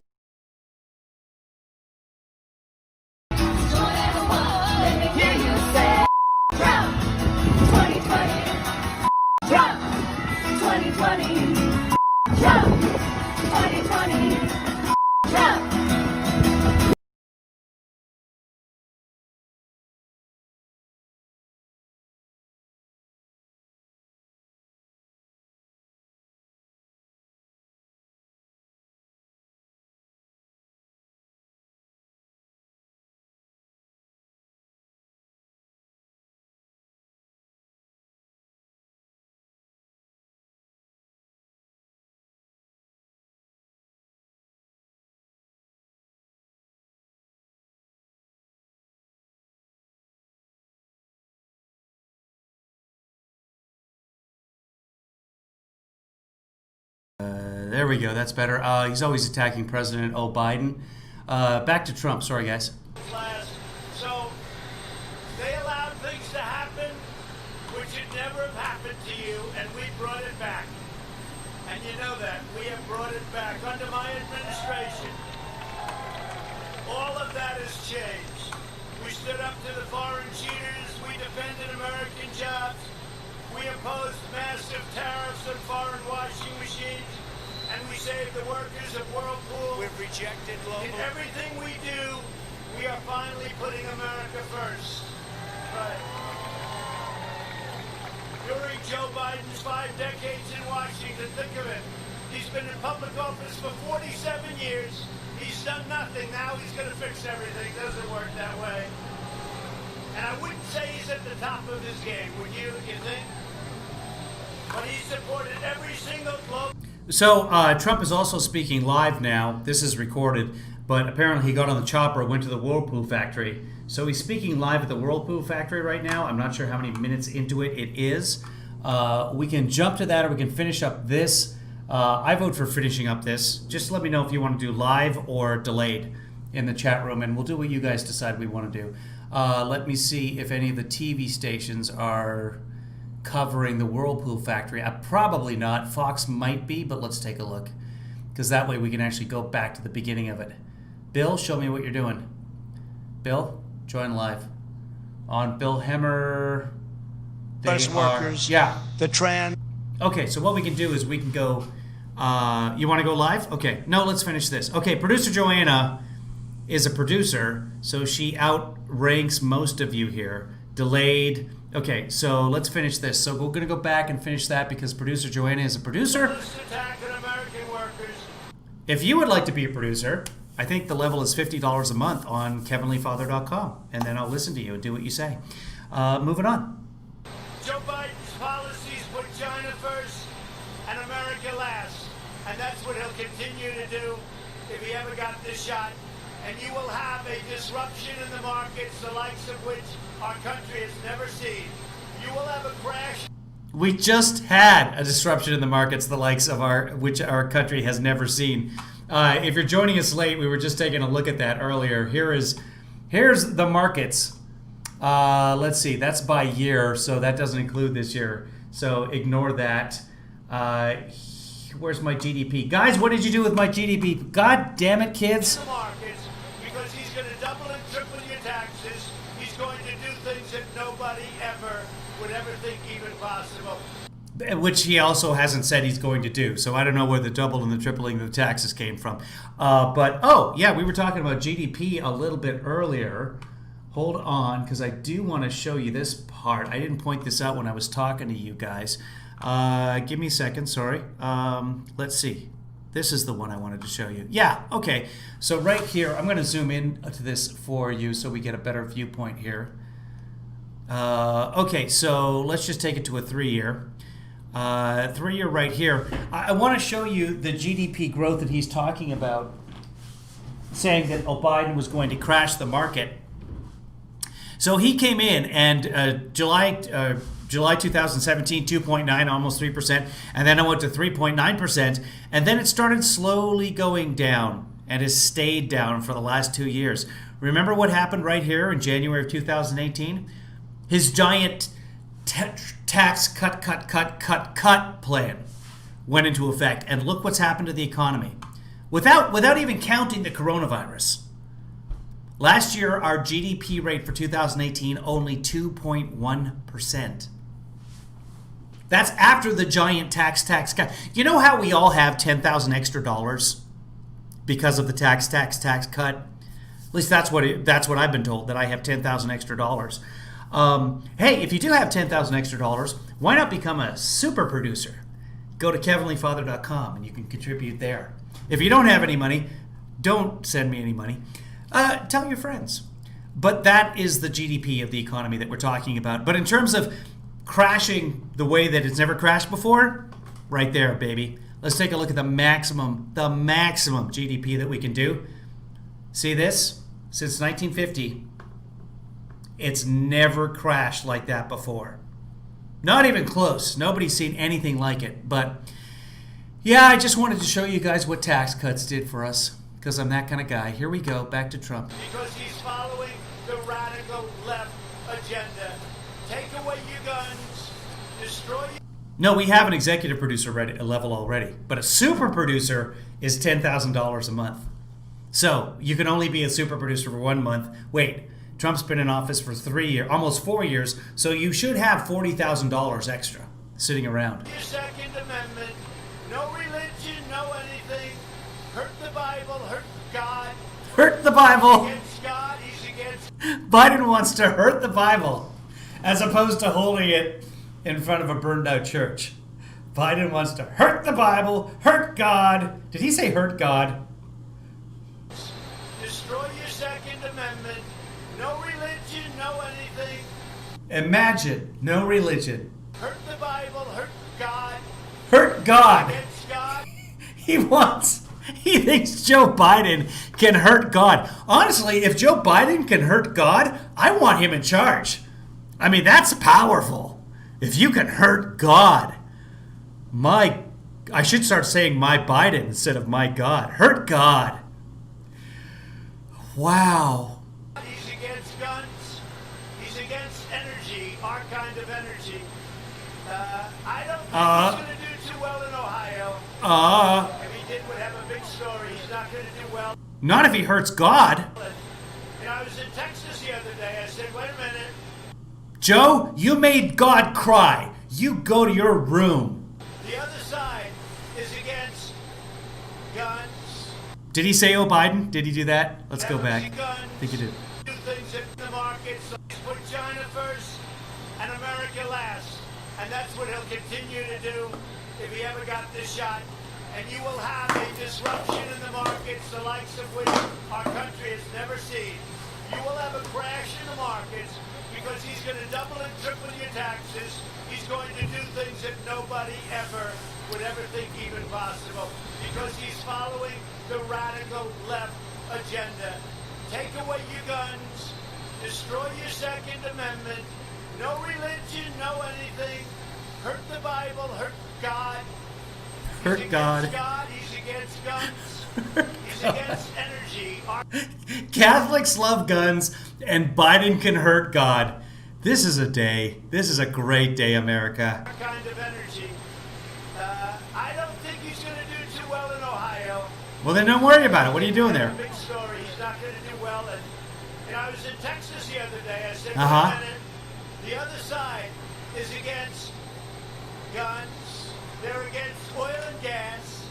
They're against religion, Bible, God. How's he going to win Texas? I'm against Bible. Texas? So he's not going to win Texas. He's not going to win Ohio. Bob told me we're better now in Ohio than we were. I had a Bible joke all prepared, and then I realized I'm not where I usually was, so I don't have the Bible sitting here. Okay, sorry, kids. 4 years ago. I'll take the same victory, but I think we're better. So, I just want to tell you that my first week in office, I canceled the Trans-Pacific You canceled the trans? Partnership. Oh, It okay. was a Trans. disaster. Yeah. I canceled the so-called Clean Water Power Plant, the Clean Power Plant, which only had a nice name. It took all of your land away. I've been given And it was called the Clean Power. Anyway. more credit for that maybe than anything. It gave you back your rights. It gave you back your freedom. I canceled the so-called Clean Power Plant through the United States. Yeah, RM. You just said he's stuck in a loop, and he just reread the same sentence. From unfair Paris Climate Accord, which was costing us a fortune, which was It literally had not cost us a cent. Although, I don't know, maybe someone had flown over to Paris to talk about it. But meant against us, which was pitted against us, and ended the bye-bye. war in American energy. We're now #1 in the world in We became #1 under Obama. Sorry, Biden. energy production. We renegotiated the Korea trade deal, which was a disaster. I imported and came in with what we took into our country and then put out. But most importantly, I imposed historic tariffs on China and stood up to China's rampant trading abuses. Wait, what did he just say? But most importantly, I imposed historic tariffs. He just said that he opposed tariffs on China. Tell me I'm hearing this wrong. Somebody else with headphones on and better young hearing. And came in with what we took into our country and then put out. But most importantly, I imposed historic tariffs on China and stood up to China's rampant trading abuses. They had the worst year in 67 years. 27. They had the best year we've ever had. And now we're going back to that again. Tell me I'm wrong. And of course, I passed the largest tax cuts in the history of our country. Nope. The largest regulation cuts in the history of our country. Possibly. I got rid of all of those Nobody measures that. killing regulations, and that's one of the reasons that not only did we do well, but we're doing well. And you'll see numbers coming out. They're coming out very well. Including, look at the stock market. Remember, Biden doesn't know what he's saying, but Trump opposed the tariffs. We're almost at an all-time high, and NASDAQ a month ago just hit the highest it's ever been. So to me, that means one of the things I did C-SPAN, not me. in Lima, you know Lima? We saved your tank plant, and I came in, and it was gone. And I said, give me a tour of the tank plant, and we went to Lima. I don't know. I heard opposed. Dr. Howard, did you actually hear imposed? I know he imposed tariffs, but he just said opposed. I looked at it and I said, supposing we need tanks, well, I guess we have to buy them overseas. That's no good. And I said, I canceled the order to say I saved it. And now it's doing business like it's never done before. And I'm very proud. That was a very personal thing for me. When I went through that plan, I'm pretty good at this stuff. When I went through that plan, I said, you can't rebuild this. Thank you, Stephanie. Yeah, he said opposed. More importantly, you'll never get people that can build. They're very, very complicated and complex. And I said, you'll never get people to do this job again. So I just want to thank you. You've been with me, all of you, from the beginning. I want to thank you for taking a helicopter ride. All 73 of you. We were going over to Whirlpool. But I wanted to thank you. I wanted to say you're a very special group of people. We're going to win bigger in Ohio now than we did 4 years ago. And we're very proud of what we've done. We built the greatest economy in the history of the world, better than any other nation by far. No. And then the plague was released by China. Whether it was incompetent or other reasons, it got out. It didn't get out to China, but it got out to the U.S. and to Europe and to a lot It got out to China as well. They've had several people die. of other countries, 188 countries, and we will not forget that. We will not be forgetting that. But now we're rebuilding. We closed it. We saved millions of lives, and now we're reopening. We want our schools open. We want our buildings open, our office buildings open. We want to get back to business, and we're doing it. Okay. And it's looking more and more like, just as I predicted, it's going to be a V. Did you see yesterday? Auto production, one of the highest numbers they've ever seen. Used car sales, one of the highest numbers, I think the highest number they've ever seen. Those are big numbers. So That's a sign of a great economy, is used auto sales increasing. By the way, most of the used auto sailors around the nation were closed for a couple of months. So now that they come back, yes, July's going to look like a big increase over the previous couple of months. we're doing really well. We're going to have a tremendous third quarter, but we're going to have a fantastic next year. Ohio, I love you, and I love all of these incredible workers. Thank you. Right from the beginning, thank you very much. And I'll see you soon. We're going to go and help Whirlpool right now. So Okay, let's go back and hear opposed. I don't think he's going to do. I just want to tell you against us, which was pitted against the power plant, the clean power, the transfer. It gave you back your rights. It gave, which was pitted against us, and ended the Come on. deal, which was a disaster. I imported China and stood up to China. Here we go. took into our country and then put out. But most importantly, I imposed this.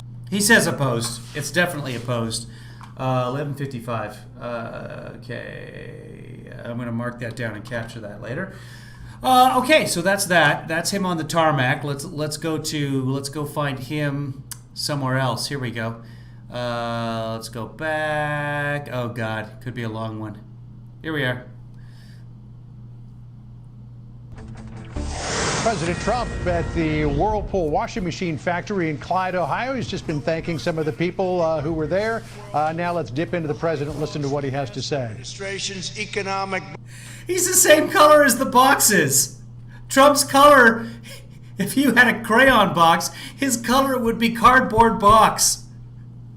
Blunders and surrender. On the question of foreign trade, previous leaders were guided by a shameful policy of capitulation, submission, and retreat. For decades, you watched as politicians let foreign nations steal our jobs, loot our factories, and plunder the crown jewels of the U.S. economy. And the word plunder is capitalized. Why? Thanks for letting us know. If it's capitalized on the teleprompter, that's because they want you to put emphasis on the word. You don't actually have to tell us that it's capitalized. I gotta say though, kids, washer, lavus, lavradora, Spanish wins. Spanish wins the day here. I want to put things into a lavadora. Washington stood idly by as other countries engaged in unfair trade practices such as massive subsidies, currency manipulation, and, in the case of your industry and your company, the wholesale dumping of foreign-made products sold below cost for the sole purpose of driving you out of business so they could give us product at double, triple, and quadruple the price. But we didn't let that happen, did we?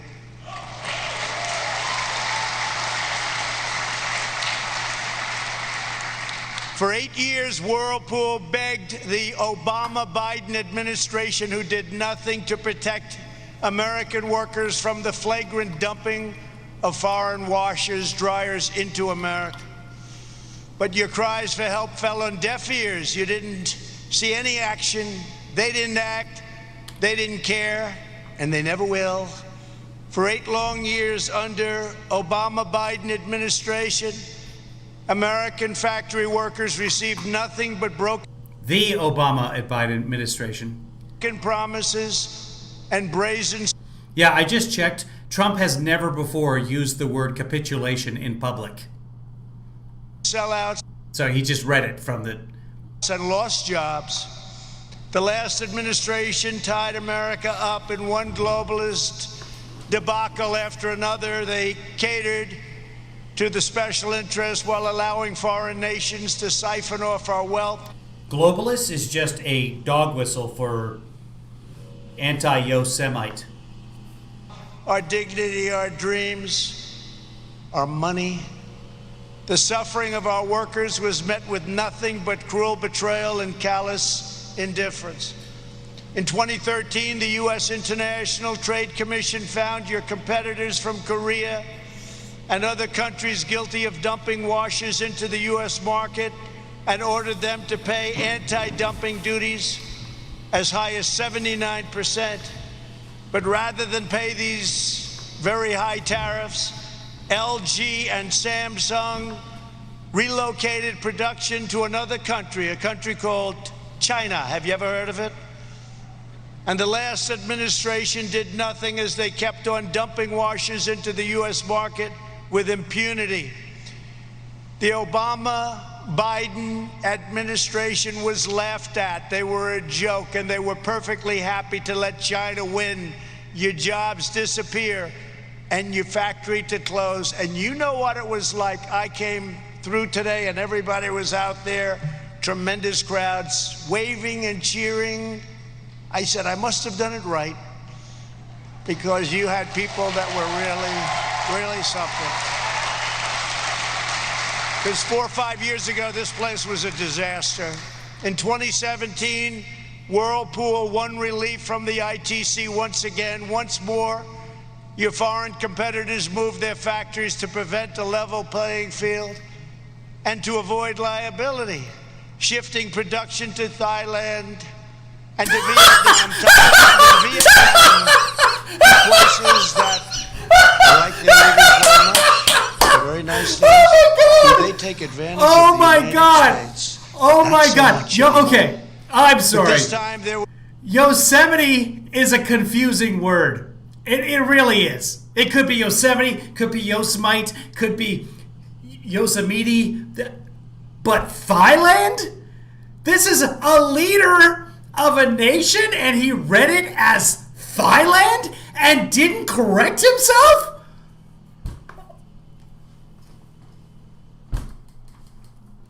This is the greatest day of my life. Let's go back. and to Vietnam, Thailand, the ITC once again, once more. Yeah. Your foreign competitors move their factories to prevent a level playing field. Yeah. And to avoid liability. Whoa, where Shifting to? production to Thailand.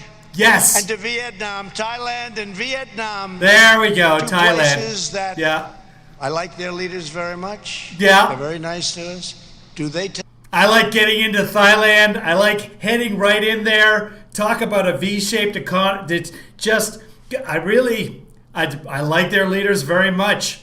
There's a lot of dense jungle in there. That's what Thailand is known for. They've clear cut a lot of it though. Sometimes they do that. That's the modern way. It's very modern in Oh my God! That...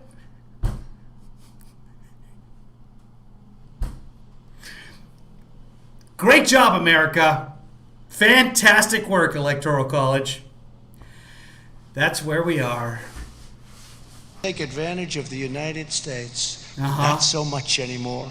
Oh. But this time there was one big difference. Instead of an administration that sold out American workers and sold your company out and couldn't have cared less for you, you finally had a president who stood up for the American worker.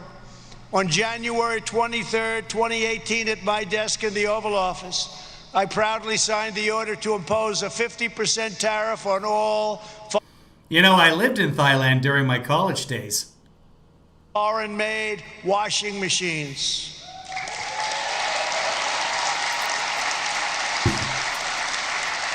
As a result, Whirlpool's 9 factories across the United States were soon thriving like never before, investing in new products, new infrastructure, and hundreds of new American jobs. And I just took a tour, and I actually wanted a couple of those machines for myself, but I just didn't know it was going to be appropriate to ask. But they are beautiful. That includes thousands of new jobs across the Ohio supply chain, from right here in Clyde to Findlay, Ottawa, Greenville, and Marion. All over. I don't know this for a fact, but it's probably Grenville. Your company became a shining example. From really a company that was down and out, it became a shining example of what tough trade policies and smart tariffs can bring to jobs and prosperity, to communities like this one all over Ohio, Michigan, Wisconsin, Pennsylvania, and plenty of other states. They're all plenty of other swing states. All doing well. They were doing great. Then the plague came in, and now they're doing great again. We closed it up. We saved millions of lives, but now... We closed up the plague? We're opening, and it looks like I was right about the V, because you're seeing the kind of numbers that are coming in, and they're coming in strong. Thailand looks like a V. They're coming in strong. Should have... I've come in Thailand strong. I can't.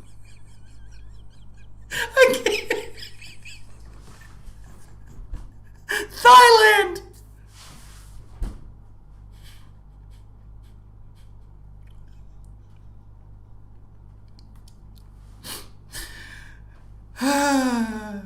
Thailand, Thailand, beautiful shaven. Let's get back to this.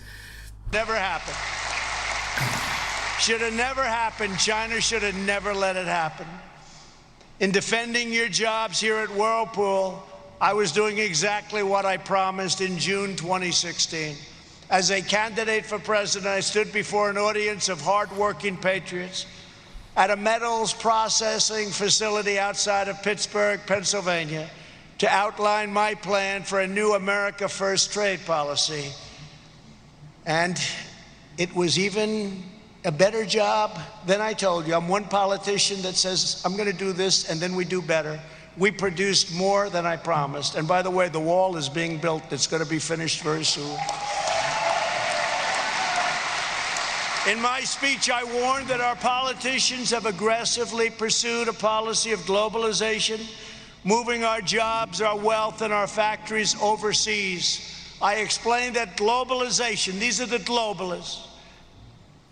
I'm not liking globalists too much, but they don't like me too much either. Globalization has made the financial elites who donate to politicians very wealthy, but it's left millions and millions of our workers with nothing but poverty and heartache, and our towns and cities with empty factories and plants.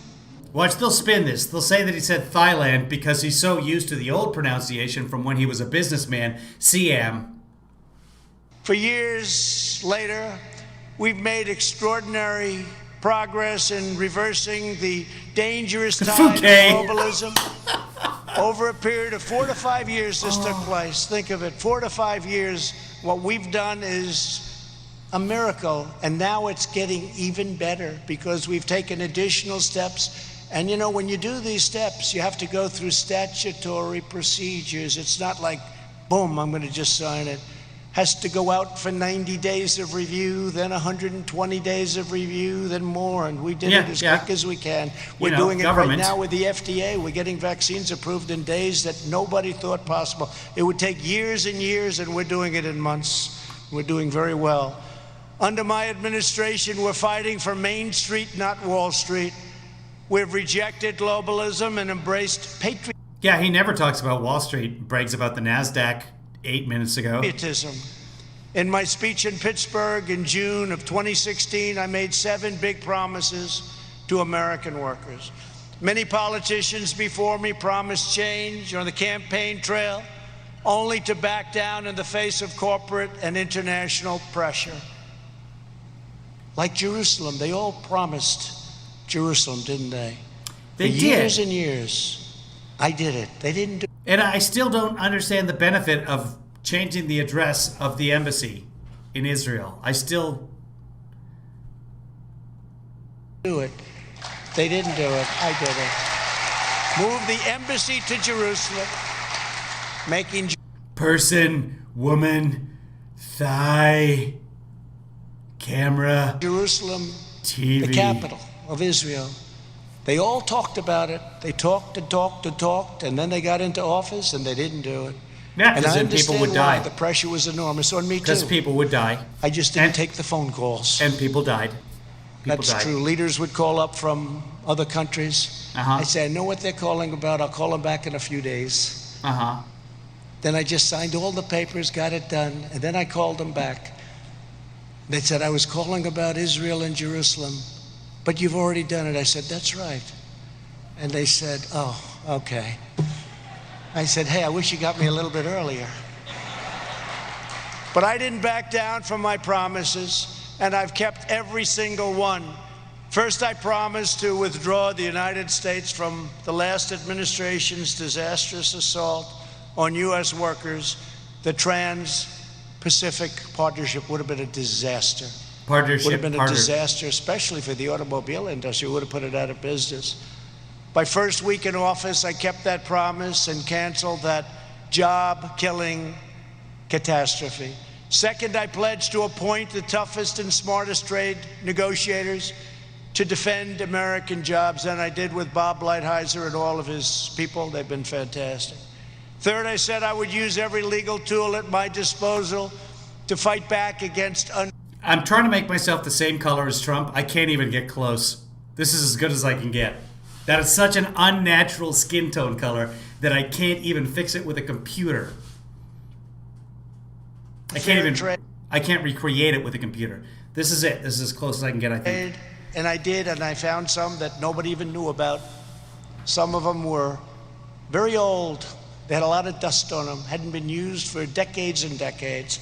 Human. And I found them. Trump. Things you could never get Human. past today.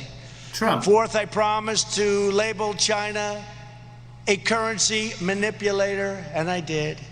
After Fifth, 3 years. I said we would bring trade cases against China to crack down on its economic aggression. Sixth, I committed to impose tariffs on goods to protect American jobs and stop China and many other countries' abuses under Section 232 of the Trade Expansion Act of 1962 and Section 301 of the Trade Act of 1970. You missed it, Allison. Trump was talking about his time in Thailand. Spent only a few minutes in Bangkok. Didn't really take as long as he thought. As your president, I have kept... President Trump there at the Whirlpool factory in Clyde, Ohio, going over his record when it comes to bringing manufacturing back from overseas. Come on. No, come on, John. Don't interrupt that. Oh, we got to have commercials. All right, we're going to have to go back to the C-SPAN broadcast. Let's see if that's still doing its thing. I have no idea even how to figure out where that was then. We're just going to have to... Let's do C-SPAN, see what we can do here.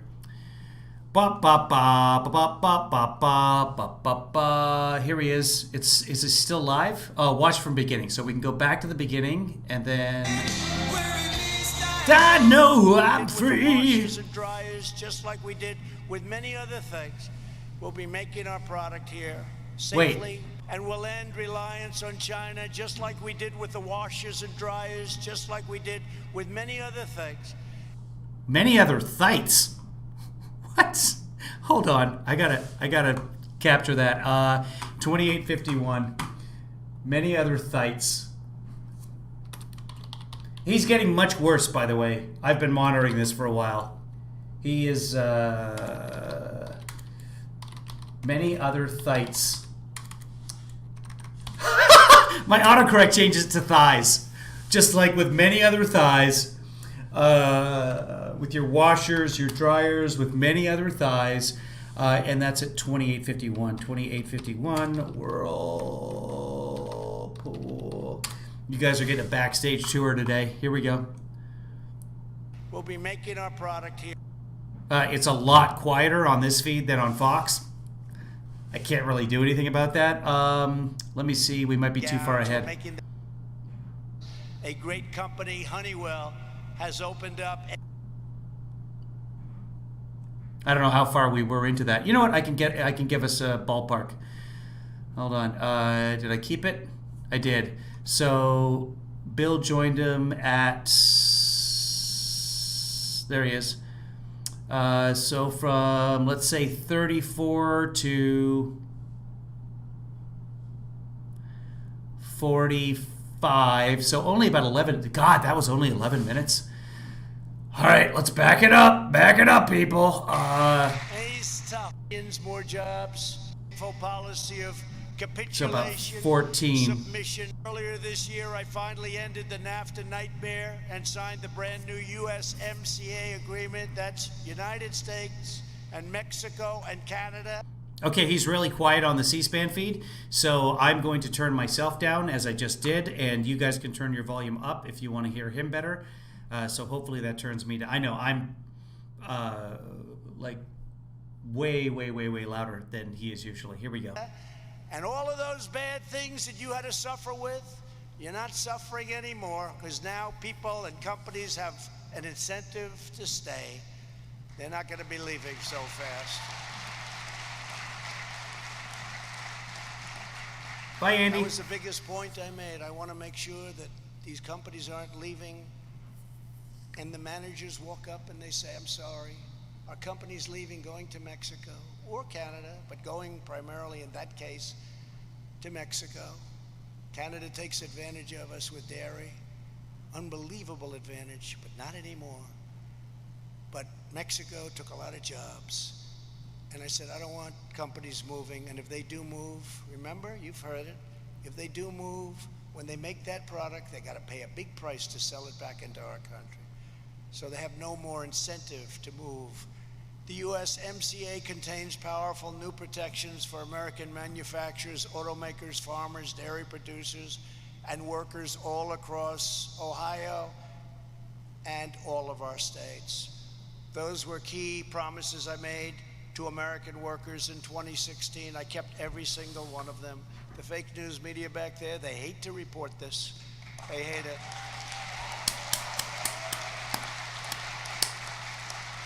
Why do they hate it? Because they're fake. Today, to define our path forward, I'm making our incredible workers 6 more promises that I will keep over the next 4 years, and I'm very proud to make them at your plant and in the state of Ohio. First and foremost, we will defeat the China virus. We're working very, very hard. We call it the China virus. We call it the invisible enemy. We call it many different names. Just call it COVID. Names, that's fine. It's bad. COVID, coronavirus. And we've made tremendous strides. We're attacking the virus from every angle, and through this aggressive strategy, we will win the war, and it will happen. I can't imagine another president in the last 50 years, my lifetime, calling something the China virus when COVID-19 that's what it is. We know what it is, but calling it specifically the China virus. The same country he just signed a deal with, it's not holding up their end of the deal. China had a GDP growth last year of 6.1%, even despite Trump's tariffs. Ours was 2.1. Sooner than people think. We're developing a bounty of therapies such as remdesivir, dexamethasone, antibody treatments. The antibody treatments are really working out well. really well, and many more that have. So three treatments. That's a bounty. I'm surprised you didn't mention hydroxychloroquine there. Allowed us to reduce mortality by 85% since April. Under Operation Warp Speed, 2 vaccines are already in the final stage of clinical trials, and we'll have a vaccine very soon, I hope long before the end of the year. We've dramatically increased our domestic production of personal protective equipment. That's funny, Marcy. He does know what a bounty is. No, that's 2 different types of bounties, though. That's the problem. He thinks Russia's putting a bounty on American soldiers. Just is like, yeah, no, we're giving them all these different therapies. That it's important because of PTSD. Such as N95 respirators, gowns, and gloves. We've got factories now all over the United States making these products. And we've developed the most advanced testing system on earth to produce our most, and this is what we have to do. We have to produce not only cleanliness and perfection in every way, but we have to protect our most vulnerable citizens against this horrible virus. Okay, he just totally lost his place there. He said it was something about producing something and then stopped. These products. And we've developed the most advanced testing system on earth to produce our most, and this is... Okay, it said protect, and he read produce. We've developed the most advanced testing system on earth to produce. He was supposed to read protect our most vulnerable citizens. This is what we have to do. We have to produce not only cleanliness and perfection in every way, but we have to protect our most vulnerable citizens.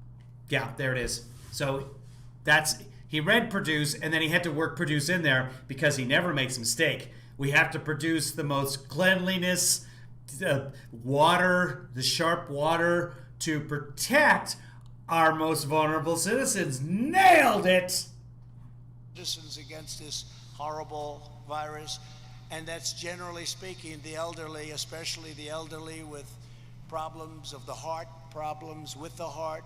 I have problems with the heart. Diabetes in particular, those 2 are a basic disaster. Yeah, kids, don't end up with diabetes. It's important. Risk while allowing those at lower risk to get safely back to work and to school. Instead of a never-ending blanket lockdown causing severe long-term public health consequences, we've targeted... Consequences. No one's advocating for a never-ending lockdown. Nobody has ever said, go home and stay there forever. To work and to... Consequences. School. Instead of a never-ending blanket lockdown causing severe long-term public health consequences, we've targeted and looked at data-driven approaches, and that's what we're doing.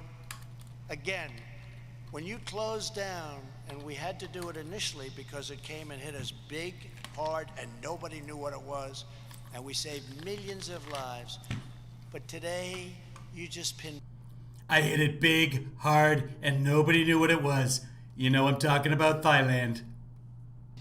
We know what to do, and we know who to... We know who to produce? Protect. Oh, as an example, very young children are incredibly powerful. They're much stronger than all of us when it comes to the immune system. It's an incredible thing to see. It is incredible lies. It's not true. We know what to do. And let me tell you, lockdowns have big consequences in terms of drugs, in terms of family, in terms of depression. Especially with the incredibly young children. In terms of so many other problems that are caused and not good for the kids. And they don't learn the same at a computer as they do when they're in a classroom. So there are big problems? Big problems with lockdowns.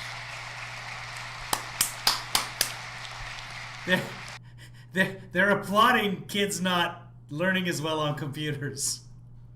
Who are these people? But we cannot defeat the virus by fighting against each other. Just can't. And there are a lot of different theories and a lot of different ways. That is true. If you look at some of the results, you'll see some of the states governor-run, some of the states that are open and run. Some of the states are governor-run. That is also true. We're really doing well with the fact checks today. Run very smart, are doing very well, and in fact better than strong. Marcy, you missed it, I think. The county in Georgia, one of the counties in Georgia, had 90 staff members that have been quarantined for one reason or another, and they just went to distance learning as well. And that was Barrow County in Georgia. So yeah, it's happening. Lockdown states. Now is the time to come together as Americans and to unite against the plague inflicted upon us by China. February was the time. Think Together about that. We will there prevail. My second promise to you is this: we will rise from the current adversity of this horrible, Jesus Christ, that was one of 6 promises. invisible enemy, and we will. Look, David, if I went around saying that I was king just because some moistened bint absorbed a scimitar at me, they'd put me away. Be more prosperous and resilient than ever before. We've done things that we never knew we could do. We're building factories now. We're building plants. You'll see what's going to be happening with the job we knew we numbers could do very that. soon. We had 2 of the best months ever in the history of our country, and we're going to have many, many very, very successful years. Many, very big, successful years. Along and destroys it by doubling, tripling, and quadrupling your taxes. And Doubly tripling? Something else. Successful years, unless somebody comes along and destroys it by doubling, tripling, and quadrupling your taxes. By doubly tripling. And quadrupling something That's my favorite order at In-N-Out. I'll take a doubly triple, please. else called regulations. It will 6 be patties. It will be depression time. Someone was mentioning diabetes. One of the key lessons we've learned in this battle against the China virus is that the mighty American economy has a fantastic ability to adapt and repurpose its factories. Today, using the Defense Production Act, which we've used often. Remember, they'd always say, oh, use the Defense Production Act. We've used it a lot, more than some companies would like to know. What does that even mean? More than some companies. We've used it a lot, more than some companies would like to know. There's companies out there going like, we don't tell us that we're producing swabs. What does that mean? Come on, go ahead. Anytime now. That's you, Mr. President. Manufacturing miracle after another.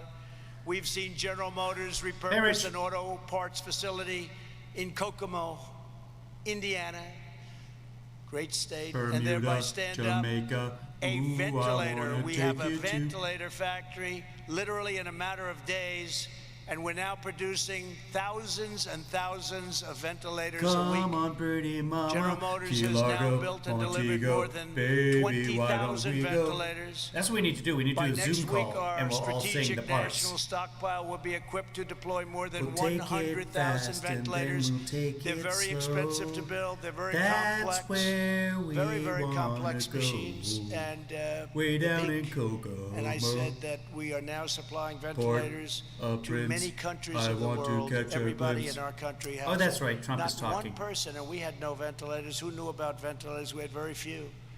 But not one person who needed a ventilator. 13,000. We had 13,000. Who needed a ventilator didn't get it. Every person that needed a ventilator got it. Who would have thought that was possible? And you remember at the very beginning not true. when you first heard about it was whole horrible It was possible, situation but it's not with true. the China virus. China virus. You know where you catch the China virus? And now we Thailand. by the thousands. Working with GM and almost a dozen other companies, great companies, my administration has turned America into the ventilator king of the world. The ventilator king. Make them good, and we make them great. My administration has turned America into the ventilation king of the world. Ventilators to friends and allies, and they're really thankful. They're calling. Can I have ventilators for our country, sir? How many do you need? Could you send 1,000? I said, it's a lot. The answer is yes. What we're doing is incredible. We're helping we're doing more good. We know that's not true because they use sir. Other things you can make. That's how the other leaders of the world talk to him. They call him sir. But ventilators are tough. Ventilators are just one part of our historic manufacturing ramp up. And now this country is the ventilator shaft of the world. For assistance last spring, We help ship 1 million yards of fabric from North Carolina to New York City for masks and gowns. We're making them all over the place. A great company, Honeywell, has opened up N95 respirator factories in Rhode Island and Arizona in record time, and they're now churning out tens of millions of masks for our strategic national stockpile. These include manufacturing achievements, and these are incredible. They'll be the foundation.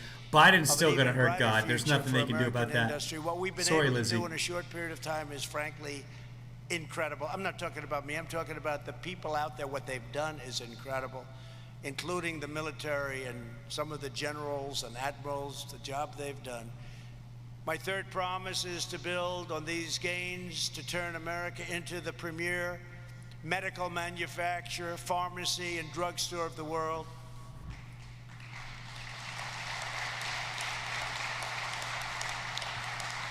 As we've seen in this pandemic, the United States must produce essential equipment, supplies, and pharmaceuticals for ourselves.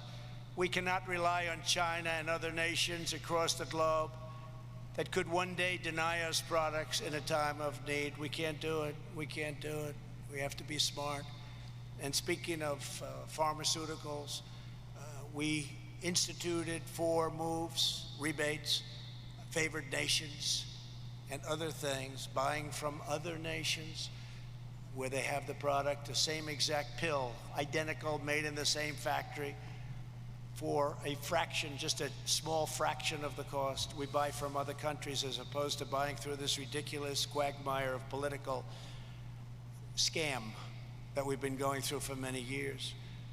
And what I've done in terms of favored nations, if, as an example, Germany has a pill for 10 cents. 10 cents, and we have we a bill paid for $2.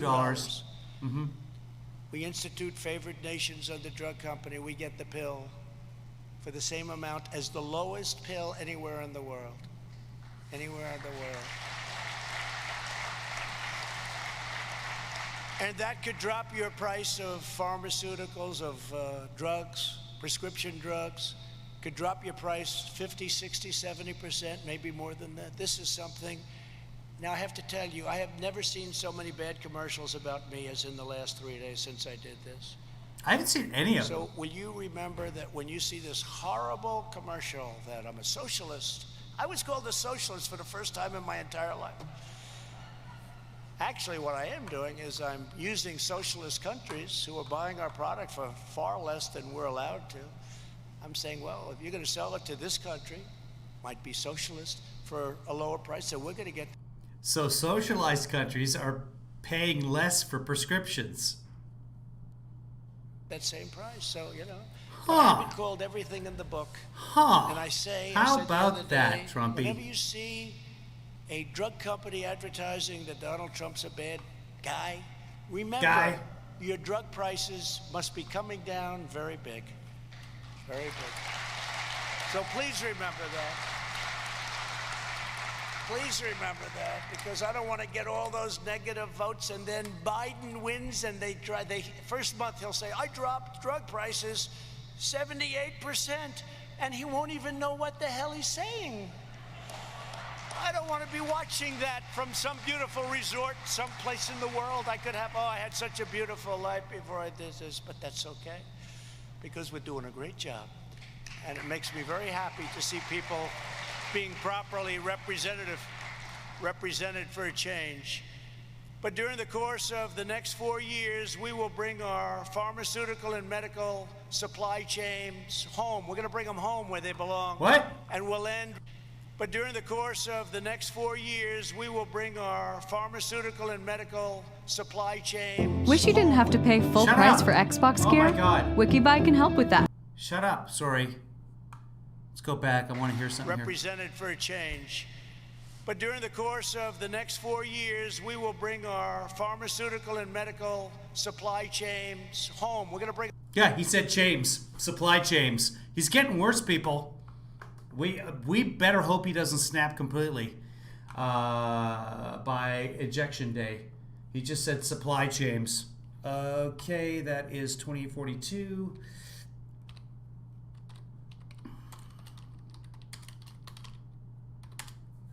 Wow. Wow. Bring them home where they belong, and we'll end reliance on China just like we did with the washers and dryers, just like we did with many other things. We'll be making our product here. Got that safely, one already. Beautifully, and inexpensively. Many other sites. We're reasserting American economic independence, and I've been doing that from the first day I came into office. To this end, a short time ago, I signed a new executive order to ensure that when it comes to essential medicines, we buy American. The executive order will require that U.S. government agencies purchase all essential medicines that we need from American sources. The executive order will also sweep away unnecessary regulatory barriers to domestic pharmaceutical production and support advanced manufacturing processes that will keep our drug prices low and allow American companies to compete on the world stage. We'll be able to compete on the world stage, but we're now going to have the lowest prices as opposed to by far. So he's been lambasting Big Pharma for advertising against him and saying that they're fake ads. Fox News was trying to find some of those ads. I haven't seen any, and neither has Fox News. This is as of 2 days ago. So he's just inventing this enemy, as he does. But you got to be careful, because Big Pharma, they will hurt God, and they will hurt Bible. The highest prices. I have people that I know that go to Canada. They go to Canada to buy drugs. To play hockey, because the coronavirus is completely out of control here in the United States. To buy prescription drugs, they go there because the price is so much lower than the United States. Yeah. And yet it's made by the same company, often in the same plant. It's a disgrace. And the politicians allowed this to happen for many, many decades. Yeah. You have people called middlemen. I don't know who the middlemen are.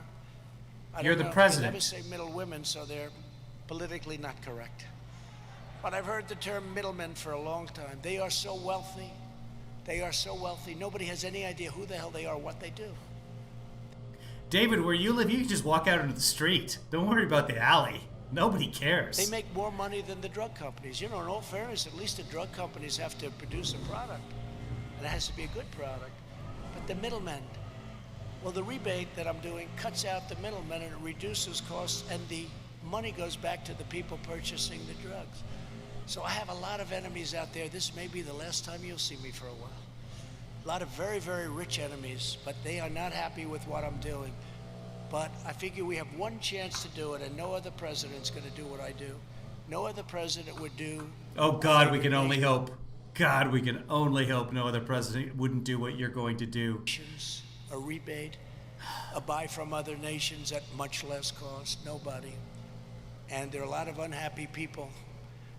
And they're very rich people, and they're very unhappy. Here's my fourth promise to American workers. Oh, God. Beyond our medical supply chains over the next 4 years, we will onshore millions of new manufacturing jobs across many other critical sectors that are vital to our medical supply chains over the next 4 years. We will onshore millions of new manufacturing. Here's my fourth. Launchor? We will launchor millions? That's... Yeah, no, sorry. There's a leaf blower person somewhere out there. So, yeah, we will what? Longshore? Millions? Promise to American workers. Yeah. Beyond our medical supply chains over the next 4 years, we will onshore millions of new manufacturing jobs across many other critical sectors that are Is he saying vital longshore? to our medical supply chains over the next 4 years. We will onshore millions of new manufacturing jobs across many other... I think he's supposed to say launch, but is there another word with which I'm unfamiliar? Longshore? Will longshore millions of... Is that an expression? Promise to American workers. Beyond our medical supply chains over the next 4 years, we will onshore millions of new manufacturing jobs across many other critical sectors that are vital to our national... Yeah, but launch our millions of manufacturers, that doesn't make any sense. But... security and prosperity, from electronics to machine tools to shipping, aerospace, autos, and of course to iron and to steel. And we'll never forget your washers and your dryers, okay? during 8 years of the last administration. And by the way, I have to just tell you this little story, a couple of little stories, if you don't mind. Do you mind? Oh, good. Okay, because that's better than the other stuff, right? Yes. You know, I was with somebody and they said, you know, for a dishwasher, we don't have enough water, sir. I think a lot of the people in the audience would understand what I'm saying. They don't have enough water. Was it the women? Restrictor zone, so you don't have any water. And I said, what is that? What is that? In most states, I mean, outside of desert areas, we have so much water we don't know what to do with it, right? A lot of states. Your state does pretty well with water, right? California's in trouble. Water. So I passed a regulation, I signed a regulation that give the dishwashers much more water. And I was asking today, and that, by the way, includes your washers. You don't need too much water in your dryers, but it includes your washers. And I was just saying to your brilliant people that are doing such a good job running your company, I said, how much impact has that had? They said, unbelievable. It's been unbelievable. Because I had people saying they'd wash their dishes and they'd press the button 5 times. So in the end, they're probably wasting more water than if they did it once. So do you notice the people that make the machine? Do you have friends that wash their dishes 5 times, that run the dishwasher 5 times? And if you do, would you just suggest to them that they rinse before putting the dishes in the dishwasher? Machines, you know what I'm talking about. We now have the water that you need instead of stupid, where you have much less water than you need. And they did Instead of what? Stupid? So Instead do of you notice stupid? The people that make the machines, you know what I'm talking about. Yeah. We now have the water that you need instead of stupid, where you have much less water than you need, and you just keep going. We have the water that you need unsaid of stupid. So do you notice the people that make the machines, you know what I'm talking about. We now have the water that you need instead of stupid, where you have much less water than you need, and you just keep. We have the water that you need unsaid of stupid. He said unstead again. We have the water that you need unsaid of stupid. Hold on, I'm going to mark that down and just take that out of context, because there is no context there. 3312. Unsaid of stupid. We have the water that you need unsaid of stupid. Once. So do you notice the people that make the machines, you know what I'm talking about. We now have the water that you need instead of stupid, where you have much less water than you need, and you just keep going over and over again. I had people say they'd press the button 5 times. They didn't have enough water. And the same thing. You had those people? Are they in your administration? Toilets and showers. You go into a new home, you turn on the faucet, no water comes out. He's doing the water cycle again. You turn on the shower. If you're like me, you can't wash your beautiful hair properly. What about light bulbs? 20 minutes longer, please. Can you rail against light bulbs, please, sir? You know what I'm talking? They put restrictors on. I got rid of that. I signed it out. It's common sense. So now, by the way, when he you actually didn't. Go into a new home and pay a lot of money, you turn on a faucet and water actually comes out. Isn't that nice? That was a regulation that was put in by a lot of people that don't understand life. Because you end up using the same amount of water. You just let it run 3 times longer. It's crazy. No. And one other thing I did, remember the old light bulb? The old light bulb. Here's the light bulbs. And they put it out of business. It was much cheaper, and it had Makes you much look orange. better light. Yeah. And you're all good-looking people, but you look better under the old light bulb than that horrible new light bulb, right? Uh-huh. Cost you a fraction of the cost. Didn't last. Makes you look as like long, cardboard. That's okay, but it cost you a fraction. I reinstituted and opened it up so they can sell both. They can sell the new one if you want it, and they can sell the old one. The old one's doing amazing business. Is it? Amazing business. Uh-huh. And you know, the new one is considered hazardous waste. When you lose it, you're supposed to take it down to a dump, a specified dump. How many people are going to do that with a light bulb? Hey, you know, we lost this light bulb. Let's travel 28 miles. You lose a light bulb? I've never heard anyone use that expression. Is that a New York thing? A lot of stupid New York expressions like standing online. Outside of the city to get rid of it. It's light bulbs burn out. So I put the old bulb back in, and you can use the new one. You can use anything. I guess it's competition. But I particularly like it because I don't look so orange. So it's. Yeah. Lizzie, I'm just going to let everybody else read your tweet, whatever thing there. I can't. Very nice. Very nice. I don't want to look. I don't like that look. Never liked it. Wait, let's go but back. It's a tremendous. Did he use the orange line? When you can use anything, I guess it's competition. But I particularly like it because I don't look so orange. Yeah. So it's very nice. Very nice. I don't want to look. I don't like that look. Never liked it. But it's a tremendous thing, and it's having tremendous. So they've got a secondary microphone there for him to call other people up, but so far nobody. Success. Maybe somebody spoke before him and introduced him. That would make sense. So they'll, scoff and say, "Oh, who cares about that?" Very big stuff. These are big things. A lot of people have come up. Thank you, sir. They had sinks that didn't give water. They had showers that didn't give water. The whole thing, and it's been a great thing. It's been very popular. And we might as well tell you about it because people don't talk about it. But these are things that no other president would be doing. No other president, frankly, would be even thinking about. During 8 years of the last administration, America lost 10,000 factories and nearly 200,000 manufacturing jobs. Think of that. In contrast, my administration added over 500,000 manufacturing jobs. It was up to actually 701,000 jobs before the plague came in. Was not. And if you remember, we were in a manufacturing contraction. You need a magic wand. No, you don't. We need manufacturing jobs. Not what he said. You won't have any more manufacturing jobs. Not what he said. You need a magic wand. He was wrong about that also. My fifth promise to American workers is to bring back American jobs and factories using every tool at my disposal, including tariffs. I love properly put on tariffs because they bring unfair competitors from foreign countries. Earlier today, you said you opposed tariffs. Countervailing duties and new trade deals based on the principle of fairness and reciprocity. And I'll be signing something very important. Watch over the next week. I think you'll be very proud of your president. I'm going to be signing something that's very important over the next probably week. And it'll have a tremendous impact on fairness and trade. As part of this commitment, earlier today, I signed a proclamation. Within a week, something about trade, something tremendous about trade. By the end of the month, healthcare. And then by the end of next month, DACA. Dookie. Those are the deadlines that we have right now, plus many, many other very, very big things. But that's a new one. That defends American industry by reimposing aluminum tariffs on Canada. Canada was taking advantage of us, as usual. And I signed it. As usual.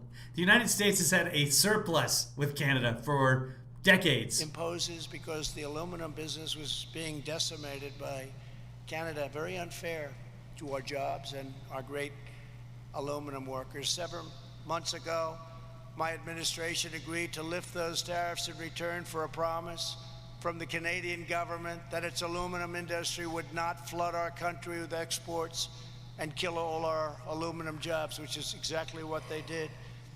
Canadian aluminum producers have broken that commitment, and the U.S. Trade Representative Robert Lighthizer has advised me that this step to reimpose tariffs is absolutely necessary to defend our aluminum industry. To be a aluminum workers, they're the ones that make the aluminum trees. Strong nation, America must be a manufacturing nation and not be led by a bunch of fools. That means protecting our national. That means voting for Biden. Industrial base. We have to protect our great companies and our great workers. My sixth and final promise today is to forever. Did he do the fifth one? I've lost. Uphold the commitment I made from the beginning. I will always put American workers first. Always. They'll always be put first. That's not really a promise.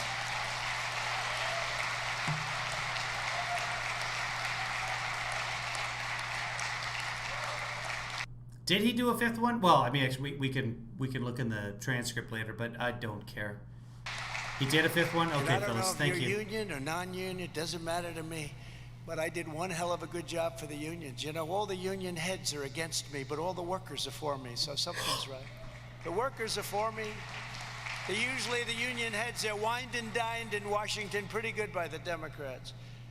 As part of this commitment, on Monday I signed an executive order to prevent government agencies like the Tennessee Valley Authority from replacing American workers with cheap foreign labor.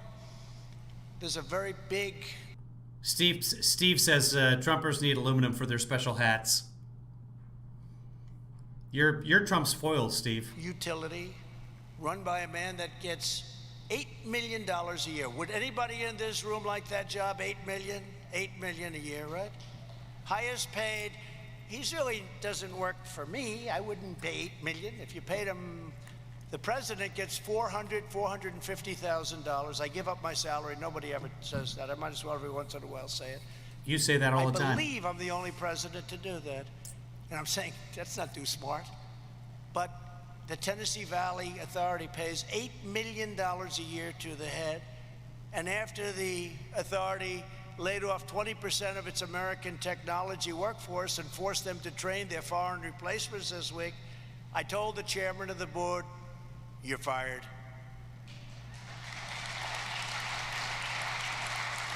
And the firings will continue unless the layoffs are reversed and the American workers are rehired. And by the way, as I was leaving for the great state of Ohio, did you ever watch Biden where he's always saying the wrong state? It's great to be in Florida. Florida. No, it's Ohio. I've never seen a guy, I haven't done that one yet. That's a disaster. I always say, Jim Jordan, if you do that, it's over, right? You can be Winston Churchill, the speech is over. You just walk off the stage. But he does it all the time. Nobody calls him for it. I love the state of Iowa. Nobody calls him for it, not on it.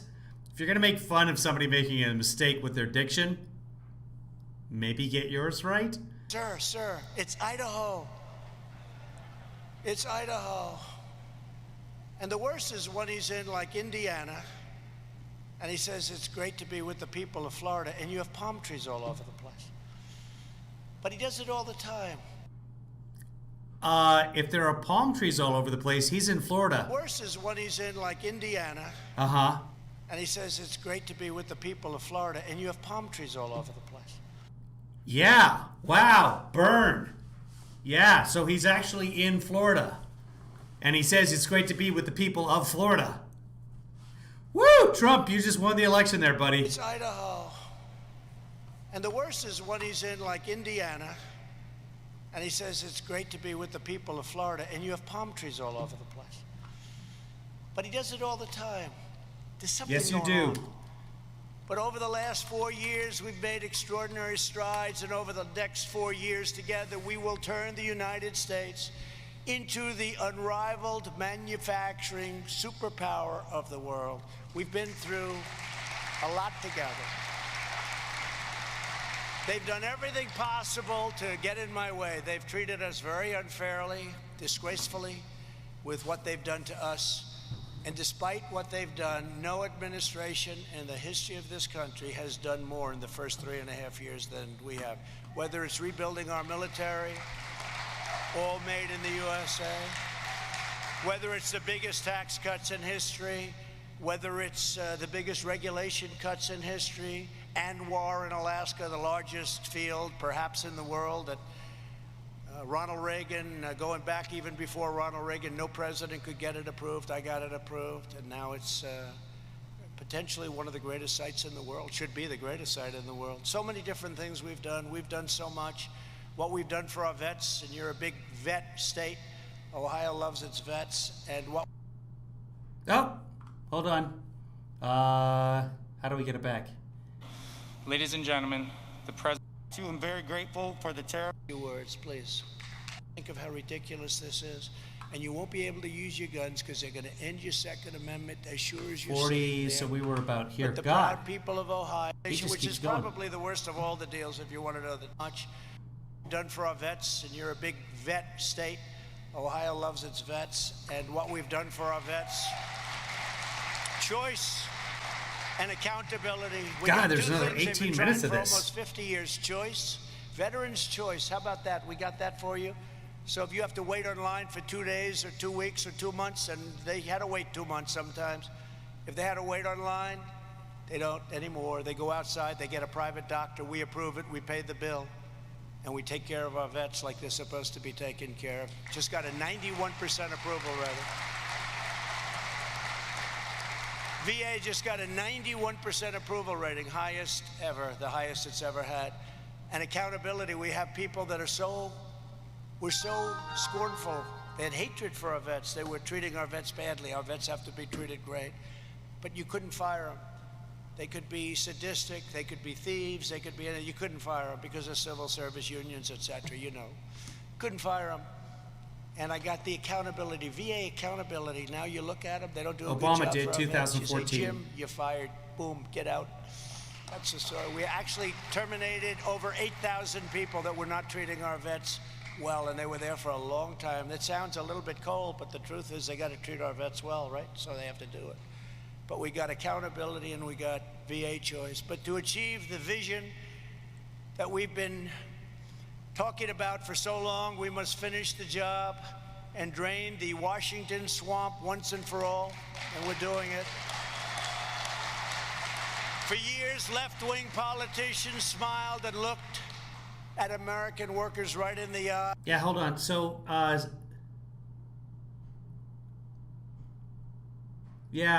so somebody named Lord Jacob Rothschild keeps trying to swear in the chat room, and YouTube will automatically block that, Lord Jacob. So don't be a douche, basically. You can say the occasional swear word and YouTube will let you through, but if you swear a lot, YouTube automatically filters that. Just FYI. So if you want to keep chatting, watch your language. It's not us, it's YouTube. And took advantage of them and lied to them. They took your endorsements, oh, they Danielle took your got rid of money, you. and they Okay. took your votes, and they did nothing. Then they turned around and inflicted one corrupt betrayal of the American middle class after another.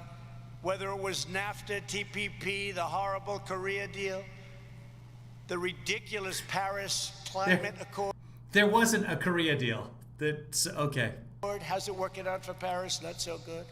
How's it working out for Paris? Entry into the World Trade Organization, which is probably the worst of all the deals, if you want to know the truth. He thinks that it's actually Paris's climate deal. What a moron. What a fucking moron. The Paris climate deal. Because Paris put the thing together. Oh my God. That was where China signed that, and they went up like a rocket ship. And they violated the rules like nobody's ever violated them before. In fact, they're considered a developing nation. And because they're a developing nation, they have advantages. Well, no, they don't. Accept that. They don't have any advantages. For years, they accepted that. And by the way, Joe Biden supported every single one of those horrible, disastrous sellouts. Under this administration, those days have been over. And we're not. Okay. If they've been over, then we're good, right? We're respected again as a country. You know, we're respected Are again. we? You may not feel it, although I think you do. Yeah, let me just fly around the planet and then ask everybody if they... Oh, that's right. We're not allowed outside the country. That's how much we're respected. You may not see it. You don't read about it from the fake news, but this country is respected again. We don't let people take advantage. There's no way to find out. You can't go anywhere to ask. You won't see it in the newspapers, but it's... trust me, it's true. Advantage of us, including our allies, who took tremendous advantage of us. Tremendous. We're respected by our allies, who took tremendous advantage of us. Our allies took tremendous advantage of us, both militarily, where they don't pay their bills. We protect them. They don't pay. Like Germany, we're reducing the force. They don't pay. They're delinquent. I say it all the time. They're delinquent. They got to pay. You know, we protect Germany from Russia. They're not delinquent. That's not the way it works. And yet, Germany's paying billions of dollars a year, billions and billions to Russia for energy. For natural gas. So yeah. I say, what's that all about? Well, they need natural gas. They pay money, and we protect. Yeah. So. Because they need energy. We don't stand for things like that, but we have many other things. I could stand up here all day long and tell you things. The money that Russia makes from Germany, they use to put bounties on the heads of American soldiers serving in Afghanistan, for which there are no consequences. You want to put a stop to things? Ball's in your court, buddy. That you wouldn't even believe. To fully restore American prosperity, we must stop the radical left-wing movement that would destroy our country. They want to impose $3 trillion of new taxes on American families. They want to ban. Yep. fracking, C-SPAN which will doing that, by the way. demolish your state. It will demolish Ohio oil and gas jobs. They want to rejoin the disastrous Paris Climate Accord, where you'll pay billions. All your money to Paris. Billions and billions. Billions and billions of dollars for the privilege of getting ripped off by other countries and inflict a socialist takeover of the U.S. economy known as the horrendous Green New Deal, was conceived by a young woman, AOC plus 3, I say. AOC, that's a real beauty, isn't it? So that's 4 women. She knows as much about the environment. Do we have any young children here? As that young child over there, I think he knows more. And she certainly knows. Oh, there's an interpreter. Check out the interpreter on the left here. I love watching the interpreters. The interpreter's got a face mask, which is unusual because usually what I've heard is that they don't have to wear the face mask so that people can read their lips as well, but don't know anything about this specific situation. But check out the interpreter here doing the body language of Trump. And I cannot... Where's the 10-second button? Sorry, guys. Let's go back just a little bit. By other countries and inflict a socialist takeover of the U.S. economy known as the horrendous Green New Deal, was conceived by a young woman, AOC. AOC plus 3, I say. AOC, that's a real beauty, isn't it? Go ahead. She knows as much about the environment. Do we have any young children here? As that young child over there, I think he knows more. And she certainly knows nothing about the economy. And if they ever had their chance, you would find that out, and it wouldn't take very long. You know, Venezuela was a very wealthy country 20 years ago, one of the wealthiest. Per capita, one of the wealthiest. Tremendous oil reserves. It was not. This is his favorite thing to say, per capita, once in a while, is specifically when he's talking about Venezuela 20 years ago. Per capita growth in Venezuela just kept going up and up until the last couple of years. Now they don't have food, they don't have water, they don't have medicine, they don't have anything. Same thing could happen, same or similar ideology. They also want to throw open American borders. Or, like the socialized countries he just finished talking about, we could end up paying a lot less for drugs. Go. Come on. And does anybody really think he's strong enough to stand up to these ruthless, vicious people? You look at Portland, you look at what's going on in Seattle. These are the people that you're dealing with. Nothing's going on in Seattle anymore. If I didn't send in the troops, if I didn't send in the great people from Homeland Security, you'd have courthouses and post offices and everything else burned down, blown up. And we may send in something else because, you know what, they've been rioting now for 70 days and the mayor thinks it's just wonderful and the governor has no idea what she's doing. I've never seen people like this. Remember in Seattle, where they took over a big chunk of the city? Seattle. 3 blocks, and Seattle. The mayor said, it's going to be a summer of love. And I said, she's just kidding, right? Isn't she? She wasn't kidding. But we were also to send in the troops. Sorry, it's C-SPAN that's wigging out on me, guys. It keeps pausing. It's not me. Oh, I just paused it right now, but you know what I'm saying. And the people that we were going to send in, and what happened is amazing. We told them, and all of a sudden the police went out and they cleaned it up. But that place would still be occupied if we didn't get involved. Same thing with Minneapolis. They did not get involved. The police. Minneapolis was a disaster. After 5 or 6 days, they were going to lose that whole city. We sent in the National Guard. They did not send in the National Guard. The governor called in the National Guard before Trump suggested calling the National Guard. They took care of things in about 1 hour. Remember the scene of them walking down the street, firing the tear gas? Now you're not even allowed, if you're looking at the other side. It's not how you fire tear gas. Tear gas. That's or not. Pepper spray. You can't use any of that stuff. It's too pausy. They can use Molotov cocktails and horrible things on you, but you're not allowed to do anything. So the police didn't want to have anything to do with the convention in a great state, Wisconsin, Milwaukee, for the Democrats. You couldn't use tear gas, You couldn't use pepper spray. You couldn't use anything. Think of how ridiculous this is. And you won't be able to use your guns because they're going to end your Second Amendment as sure as you're sitting there. But the proud people of Ohio... You know, the way Obama ended your Second Amendment. ...will not let that happen. Together, we will preserve, protect, and defend our American way of life as long as I am president. Thank you. Thank you.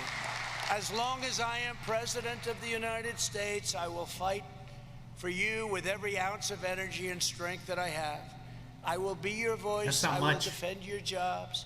I will stand up to the foreign trade cheaters and violators that hate our country. I will never let you down. I will have your back 100%. For more than a century, the workers of this company have continued the proud tradition. Yeah, you go to bed, Barb. This is exhausting. Of American greatness embodied by your legendary founder, Lou Upton. It's a heritage grounded in the values of hard work and determination, innovation and excellence, faith and family, loyalty and patriotism passed down from one generation to the next. You have an incredible heritage. These are the values that have defined this company and defined our country from the very beginning. And they are the values that will define our future, that will ensure our success, and that will allow America to thrive and win for many generations to come. There is nobody that can defeat us. Nobody. Now I'd like to take just a moment to introduce a few of the Whirlpool men and women whose jobs I had the honor of taking decisive action to protect and to save. Kerry Wallace is an operations analyst whose family has 100 years of history at this very plant. Kerry, please come forward and say a few words, please. All right, good. We can skip. Hold on. As the president of here at Whirlpool, thank you very much.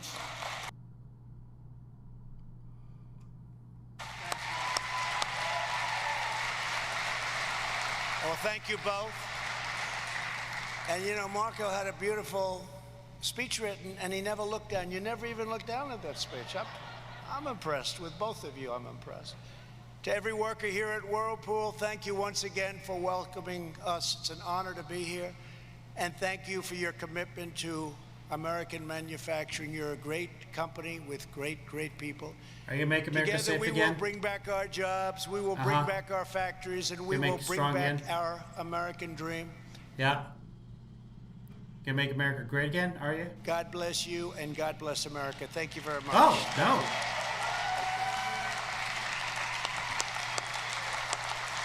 And no Rolling Stones.